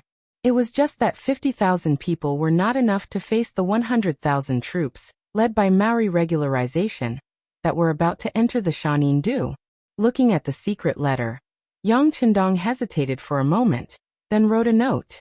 Add another 1 million silver taels. In any case, Sensei Naganabu cannot be defeated in the short term. After writing this note, Yang Qindong called Beta Persei, who was guarding outside the door, and handed the note to him, and asked him to do it immediately. This was related to his conquest of the entire Japanese Empire. He could not afford to lose. Beta Persei respectfully took the note and left. Before he left, he handed another urgent telegram to Yang Qindong. This was a telegram from Kusanagi City. Not to mention the content, just the names of Tiger's Mane, Yumion, and Yangtze were all included in the telegram, which was enough to prove the importance of this telegram. Looking at the main body of the telegram, he saw the three of them pleading to send troops to Baiming. Since Yang Qindong sent troops to the Japanese Empire, General Ashikaga Yoshimasa felt extremely pressured. Under the instigation of his subordinates, he asked for help from Baiming. After all, the Japanese Empire was still one of the vassal states of the Ming Dynasty, and it was also one of the non-conquering states. Now that they were invaded by the Bugnam of Gojoseon, who was personally appointed by the Emperor of Baiming, it was natural for them to work hard. With the support of Yang Qindong and the financial support of the Baiming Zhu family bank, the Emperor of Baiming, Zhu Qiyu, became arrogant. Originally, he was quite afraid that the development of the five-star army was too strong, and he had long suspected that his achievements would overshadow the emperor. However, considering that his financial resources were tight, he had to endure it. However, with the support of the Zhu family bank, Zhu Qiyu, whose financial resources had greatly increased in a short period of time, finally decided not to sit and watch the development of the five-star army. After communicating with Zhu Qizhen of the Southern Ming Dynasty and Yeshen of the Wala, and everyone's opinions were basically the same, he finally took action. Under Zhu Qiyu's order, all the logistics channels of the grassland five-star army were cut off. For a time, the first city and other places became isolated cities. Fortunately, Yang Qindong was already prepared, so it was not a problem to hold on for a while. The first city had been built for several years, and it had always been self-sufficient, so it was not a big problem for it to be suddenly blocked. However, the situation became very difficult for the new Second Army in Jingzhou and Shajing. Not only did the Baiming army cut off the various channels from the outside world to the first city of the grassland, but they also sent troops to besiege Shajing and Jingzhou. Although they restrained themselves and did not send troops to attack, without any external help, once the city was besieged for too long, it would collapse sooner or later when they ran out of ammunition and food. As the most important minister that Yang Qindong left in the grassland, Tiger's Mane naturally saw the problem. Worried, he found the city lord, Yu Mian, and the logistics division commander, Yang Si. The three of them sent a telegram at the same time. The general idea was that they were allowed to leave the first city and go to Jingzhou and Shajing to bring the new Second Army back. Yang Qindong had said a long time ago that both the people and the land would exist. With this idea, they wanted to protect the new Second Army. However, such a move would inevitably pass through the area controlled by the Baiming army. If it was not done well, it would cause a big change. Therefore, they asked for instructions from Yang Qindong. Yang Qindong, who sighed in his heart, put down the telegram and closed his eyes to ponder. The Great Ming Dynasty was still a dynasty with a lot of backbone. Yang Qindong himself did not deny this. It was just that he was too deeply immersed in Confucianism and was used to a comfortable life. It was inevitable that his vision was not long-term enough. Moreover, after Zhu Di, none of the successive monarchs had the intention to expand. It was this period of peace that gave the Western countries a chance to catch up with them. It was precisely because he knew this that Yang Qindong would not let such a thing happen again. He did not want his descendants to blame him. Even if their ideals were not the same, there would be a war sooner or later. However, starting a war now was not what Yang Qindong wanted.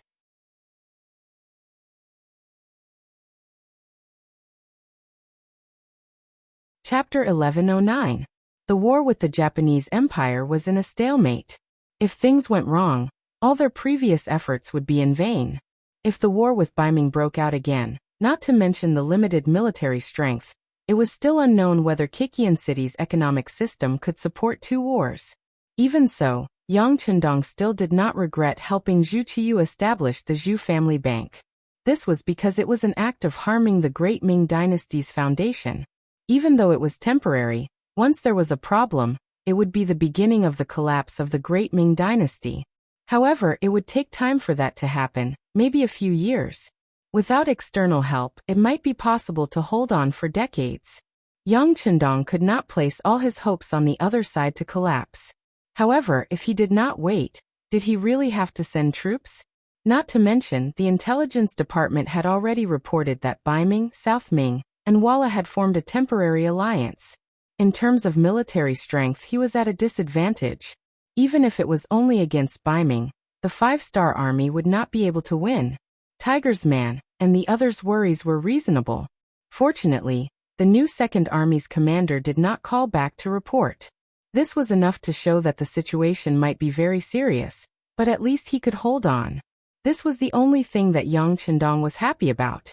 After all, it was not the right time to start a war with Baiming. He gently put the stun suit aside. Yang Qindong did not return the call or express his stance. It was a sign that Yang Qindong was observing.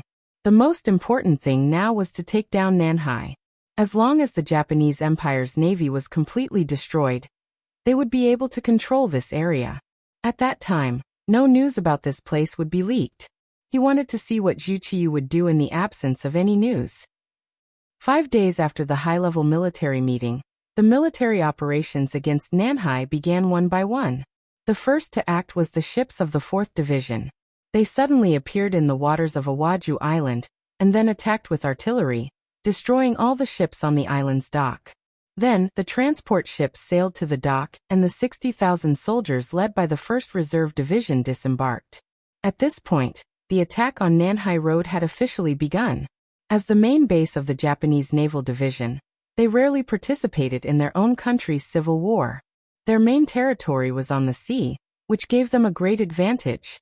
Especially in this island country, They could almost move to any area on the sea. Whether it was firing artillery from a distance or finding a suitable place to land, they were all good at it. The Japanese Naval Division also became the biggest trump card of Admiral Ashikaga Yoshimasa. Especially the Marine Commander Kuroda, who was personally promoted by him, is a subordinate that he can absolutely rest assured. This is also why he didn't panic when he saw the sudden appearance of the 5-star army. The Emperor of the Garden of Heaven had died. Although the process was somewhat unexpected, and even brought about a very bad influence on Ashikaga Yoshimasa, it had also caught him off guard. But when he thought about how he had gotten rid of a huge mountain that was pressing down on him, everything seemed to be worth it. As long as he could solve the current civil war, then after a short period of pain, he could reap the harvest. Especially when he saw that the biggest force opposing him, the Flatwell Field, was slowly retreating under the pressure of his army, and was about to be completely wiped out. Ashikaga Yoshimasa was in a good mood. He even began to imagine how he would take back all the territory that the 5-star army had swallowed after the civil war was resolved, and then make them leave the Japanese Empire with their tails between their legs. He never thought that the 5-star army, in a situation where they were clearly at a disadvantage, would actually dare to suddenly attack Nanhai Road and launch a sudden attack on the Flatwell Field Island. This completely unexpected move really caught Ashikaga Yoshimasa off guard. Baka, King Wunan of Daimyong, you can't keep your word. In the army camp, Ashikaga Yoshimasa was angry. When the commander was angry, the others naturally kept their mouths shut, afraid that the anger would affect them. Among them was the famous Fukada Tani, who had returned after being defeated in Ping and Beijing. At that time, the Grand General had left 30,000 soldiers for him to guard Ping and Beijing. He thought that this was the safest job, and immediately patted his chest and promised that as long as Ping and Beijing was there, he would be there, and as long as Ping and Beijing wasn't there, he would die. Thus he was praised by Ashikaga Yoshimasa. Then the 5-star army launched a sudden attack. First, it was the artillery bombardment that reduced the number of soldiers in the army to freezing point. Then the 1st Cavalry Division's attack began. The terror of this army was still lingering in Fukada Tani's mind. When he thought about how the enemy had attacked the city in just an hour, forcing him to flee in panic, his legs couldn't help but tremble. Then Fukada Tani met up with the main force and came to Ashikaga Yoshimasa's side. At this moment, no one mentioned the military promise from before. As long as the city was there, the people would be there, and the people would die if the city was lost. However, he knew in his heart that the Grand General definitely hadn't forgotten about this. As expected, Ashikaga Yoshimasa, who was angry, started to look at the generals below him. When his gaze moved to the front of Fukada Valley, it stopped moving and slowly came to a stop. Even though he didn't raise his head, he could still feel the burning gaze. Fukada Tani slowly raised his head and saw Ashikaga Yoshimasa's scrutinizing gaze. This scene scared him so much that he almost screamed. Fukada Tani raised his head, and then his face was filled with fear. Ashikaga Yoshimasa didn't care about this, because he had already spoken. Kuin Fukada, I'll give you 50,000 soldiers. Can you take back Ping and Beijing? This sentence could be understood as giving you a chance to make up for your mistakes. Do you want to take it or not? The strength of the 5-star army had already been proven. Let alone 50,000 soldiers, even if they doubled it by 100,000, so what? He didn't see the Maori regularization who led 100,000 soldiers to attack and defeated and killed the hegemon of the Shanin Road, Uehara Toda, didn't seem to have any intention of moving towards Ping and Beijing. Instead, he went to the Shanin Road. Even this famous general knew to pick on the weak. Fukada Tani was far inferior to this person in all aspects. How could he take back Ping and Beijing? Ping and Beijing was lost in his hands. Now was equivalent to giving him a chance to make up for it. If he refused out of fear, with Ashikaga Yoshimasa's temper, he would probably never be able to make a name for himself. Whether he stretched his neck or retracted his neck, he would be stabbed. At least if he accepted this task, he would be able to live for a few more days. Perhaps he would be able to create a miracle. Helpless, Fukada Tani could only pretend to be full of fighting spirit and say, "General, don't worry. 50,000 soldiers is enough to take back Ping and Beijing." As soon as he said this, the other generals looked at Fukada Tani, as if they were looking at an idiot. But then they all closed their mouths. Since this was an impossible task, it was better to act tough than to pretend to be a coward. In fact, not only the others but even Ashikaga Yoshimasa himself knew that with just Fukada Tani and 50,000 soldiers, it was impossible for him to pose a big threat to the five-star army in Ping and Beijing. However, he still did so. Naturally, he had his own reasons for doing so. There was no need for him to tell anyone else. Fukada Tani happily accepted the task. Ashikaga Yoshimasa naturally did not want to make trouble for him. He only said that he had already chosen the 50,000 soldiers for him. The provisions for the army should also be prepared. They could prepare for today and set off tomorrow. Thus, the military meeting ended. After the meeting ended, all the colleagues looked at Fukada Tani differently. It was as if they were looking at a dead man. Everyone could imagine that he had already lost Ping and Beijing, and failed once. If he failed again this time, of course, he would definitely fail. At that time, it would be the end of his life. Fukada Tani, who could see something in everyone's eyes, could do nothing. Who asked him to be targeted by the great general. Now, other than obeying, the only thing left was to obey. He walked out of the tent pessimistically. When he returned to his camp and heard his deputy's report, he almost cursed out loud. It was also from his deputy that he found out that the 50,000 soldiers that the great general gave him were mostly old, weak, sick, and disabled. Almost all of them were captives. They were the spoils of Ashikaga Yoshimasa's campaign. Although being captives did not necessarily mean that they were not capable, it was not wrong to say that they were greedy for life and afraid of death. What was the difference between using such an army to conquer Ping and Beijing, which was occupied by the elite five-star army? "General, we do not have much provisions. It is only enough for 15 days. Although the deputy saw that Fukada Tani's expression was not good, he still had to report some things. Otherwise, he would not be able to do his job properly. 15 days of provisions? Ha ha ha ha. Fukada Tani suddenly found that he was not so angry anymore. On the contrary, he even laughed. Of course, this was not true happiness. It was a kind of sad and bitter laughter because of his uncertain future. It would take at least 8 to 10 days to travel from Yuezhong Prefecture to Ping and Beijing. However, he was only given 15 days of provisions. Didn't that mean that he was only given 5 days to attack? If he failed, there would be no provisions in the army, and it would be impossible for him to retreat safely. It was a mission that he would not be able to return from.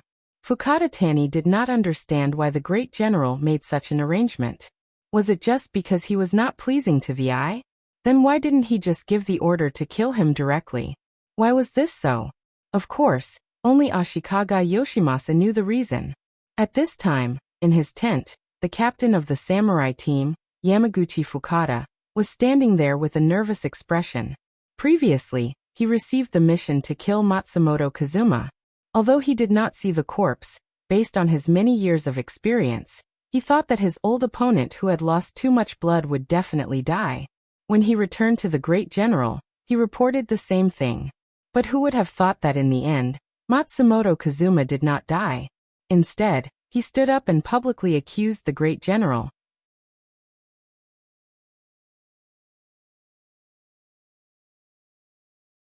Chapter 11:10. Yamaguchi Fukada had been nervous about this matter. He didn't know how the Supreme General would punish him. This time, he was called to the main tent. He was very nervous, fearing that he would be held accountable for what happened last time. Ashikaga Yoshimasa was somewhat disappointed with Yamaguchi Fukada. He had even sent his own divine archery battalion to him, but he couldn't even kill Matsumoto Kazuma. He even ruined his plan because of this. It was impossible for him not to hate him. Considering that Yamaguchi Fukada's ability was not bad, he didn't punish him. On the contrary, he wanted to give him an opportunity to make a great contribution. Yamaguchi-kun, this time I called you here to give you a special mission. Go to Ping and Beijing to assassinate King Wunan of Daimyong. Is there a problem? What? He thought that he would be reprimanded or even punished. Even if he had to suffer some physical pain, it would be normal. He didn't expect that he would be asked to carry out a mission, and the mission was to assassinate King Wunan of Daimyong. Looking at Yamaguchi Fukada's surprised expression, Ashikaga Yoshimasa was a little unhappy. His voice was a little low because of this. What? You don't want to go? Yamaguchi Fukada, who finally recovered, first nodded, then realized something. He quickly shook his head and said, I'm willing to go, I'm willing to go. Please rest assured, Supreme General. This time there won't be an accident. I will bring back King Wunan of Daimyong's head. It was no wonder that Yamaguchi Fukada was so excited. He was completely different from Fukada Tani. The latter was a general in the army. He paid attention to controlling the overall situation on the battlefield and strategizing. Since he was a martial arts expert, he should be carrying out a special mission.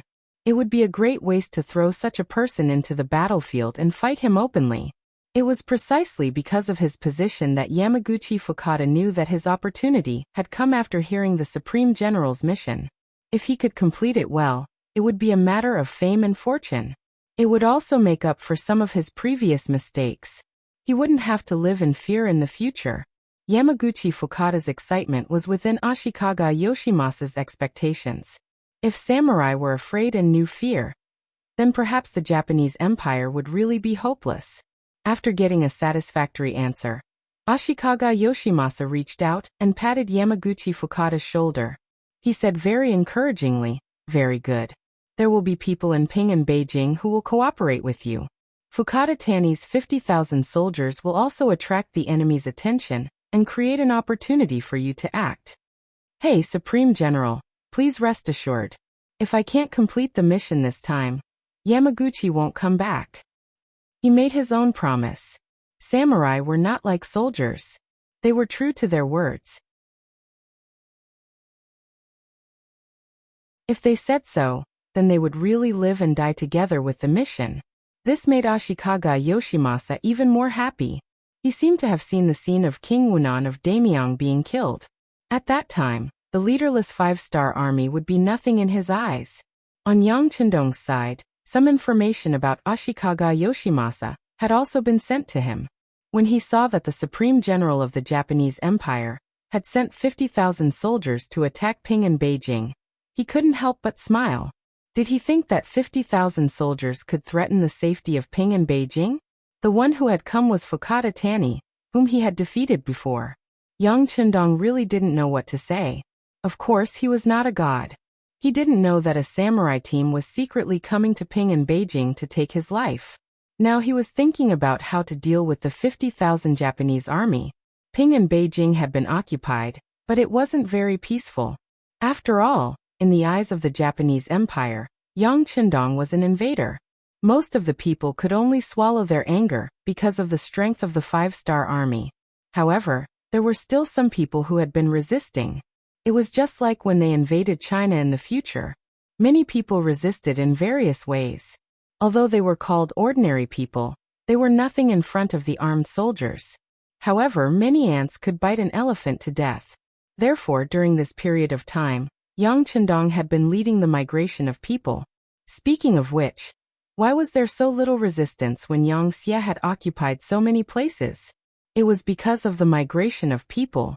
When a person wanted to resist and was suddenly transferred to another place, they would have to face a strange group of people, or even a foreign race that they didn't know. Not to mention joining forces with others to organize a resistance. Whether or not they could do such a thing without being reported was something that they should be on guard against. Correspondingly, the most important thing to do in a foreign land was to find a foothold for oneself, not to think about the country and its people. Everyone was unfamiliar with each other, and there was no basic trust between them. In order to live a better life in a foreign land, everyone was thinking of ways to build a solid foundation. At this time, if they could report other people's wrongdoings and gain the attention and rewards of the five-star army and Yang Xie, it would be very beneficial for them to start a new life. People were selfish. After knowing that resistance was useless, the most they would think about was how to adapt to the situation and live a better life. It was with this mentality that the voices of opposition were completely suppressed, and they slowly moved towards a new life. Yang Chendong adopted the same strategy for the Japanese Empire. What he wanted was to break up the Japanese Empire and reorganize it. In the end, he wanted to completely kill some people's thoughts of revenge and resistance. The migration of people in Ping and Beijing was also in progress. However, because this was the capital of the Japanese Empire, there were more than 1.5 million people. It would take time to achieve what he wanted. Ping and Beijing was not stable internally, so it was not suitable for there to be any foreign enemies. Otherwise, it would be tantamount to giving hope to those who already wanted to feel at ease. Once the 1.5 million people of the Japanese Empire all stood up and resisted, the 5-star army would really have to leave here. I can't let Fukada Tani bring the army to Ping and Beijing, even if their strength is average. Yang Chendong said in his heart. Then his brain was working quickly to find a solution. After the blood transfusion, Matsumoto Fuma's physical condition was getting better day by day. After all, he was at the level of a special ninja. As long as he didn't really lose an arm or a leg, there wouldn't be any major problems. Matsumoto Kazuma, who had recovered 90% of his body, began to pay more attention to ninja training and the growth of the ninja team. After experiencing so much, he knew that if he wanted to live and live well, he must have enough strength. Otherwise, he was afraid that he would only become cannon fodder in the eyes of others. With such a belief, and Yang Chendong gave enough money for training funds, the ninja team began to recover step by step and walked on the right track. Matsumoto Kazuma, who was participating in the training, finally had a smile on his face. He seemed to see the hope of the future ninja. At this time, Beta Persei suddenly appeared in the ninja training ground. For this Bugnam of Gojoseon's close aide, Matsumoto Kazuma knew how powerful he was, so he quickly put down the work in his heart and took the initiative to come and greet him. Matsumoto Kazuma, young master wants to see you, come with me. After just glancing at Matsumoto Kazuma, Beta Persei announced the purpose of his visit, then turned and left. The reason why he personally came to announce this task was to see the enthusiasm of the ninja training. Now that he has a general impression, he can go back and report. Knowing that Bugnam of Gojoseon wanted to see him, Matsumoto Kazuma didn't dare to have any neglect. After agreeing, he walked behind Beta Persei. Along the way, he kept saying good things, trying to get some practical information from Beta Persei's mouth. Matsumoto Fujin had done some research on the Han people and knew that they were a nation with human emotions. A lot of things are about human relationships. As a ninja spokesperson, different from those ninjas who only know how to train, Matsumoto Kazuma has some ways to deal with human relationships. But in the face of Beta Persei, all the words are meaningless, and even led to a reprimand.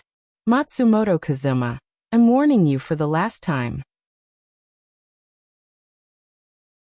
You'd better do what the young master wants you to do, and don't inquire about things that you shouldn't know. Otherwise, you'll be looking for trouble, big trouble. When it comes to big trouble, Beta Persei's voice raised a few notches. Matsumoto Kazuma's forehead was covered in a layer of cold sweat when he saw the serious expression on Matsumoto's face. He repeatedly promised that he would be obedient in the future and wouldn't ask random questions and break the rules of the army. Matsumoto Kazuma, who was scared by Beta Persei, was scared again when he entered Yang Chendong's tent.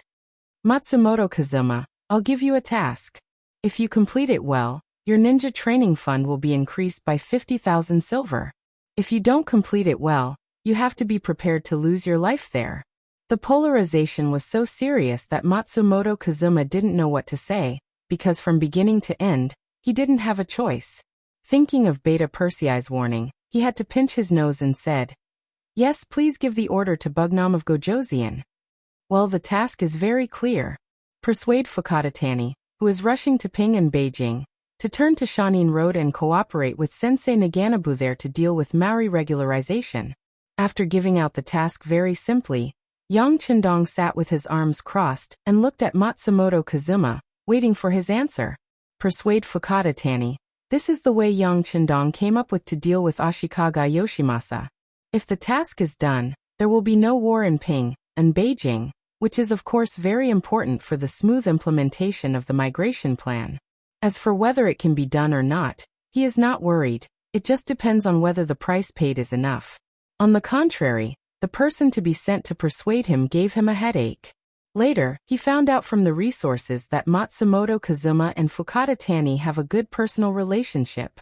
After all, they used to work together in Ping and Beijing. So he decided to give the task to this person. It turned out to be a surrender mission. Shouldn't ninjas carry out assassinations? Matsumoto Kazuma could only think in his heart, but he didn't dare to say it out loud. In his eyes, Yang Chendong was too strong. Not only was he strong, but the three special ninjas also said that this person's strength was extremely high, and even the three special ninjas were not his opponent. Such a person said such words he didn't dare to refuse, and he couldn't refuse. Yes. Whether unwilling or not, at least at this moment, Matsumoto Kazuma completely agreed. You're tuning in to the Li Mei's Sword of Destiny YouTube channel. We're so grateful for your support, and don't forget to subscribe to join us on this incredible journey through captivating stories. Your generosity through donations truly makes a world of difference, as it's the primary source of revenue that allows me to expand and enhance this channel for you. Thank you from the bottom of my heart for being a part of this adventure.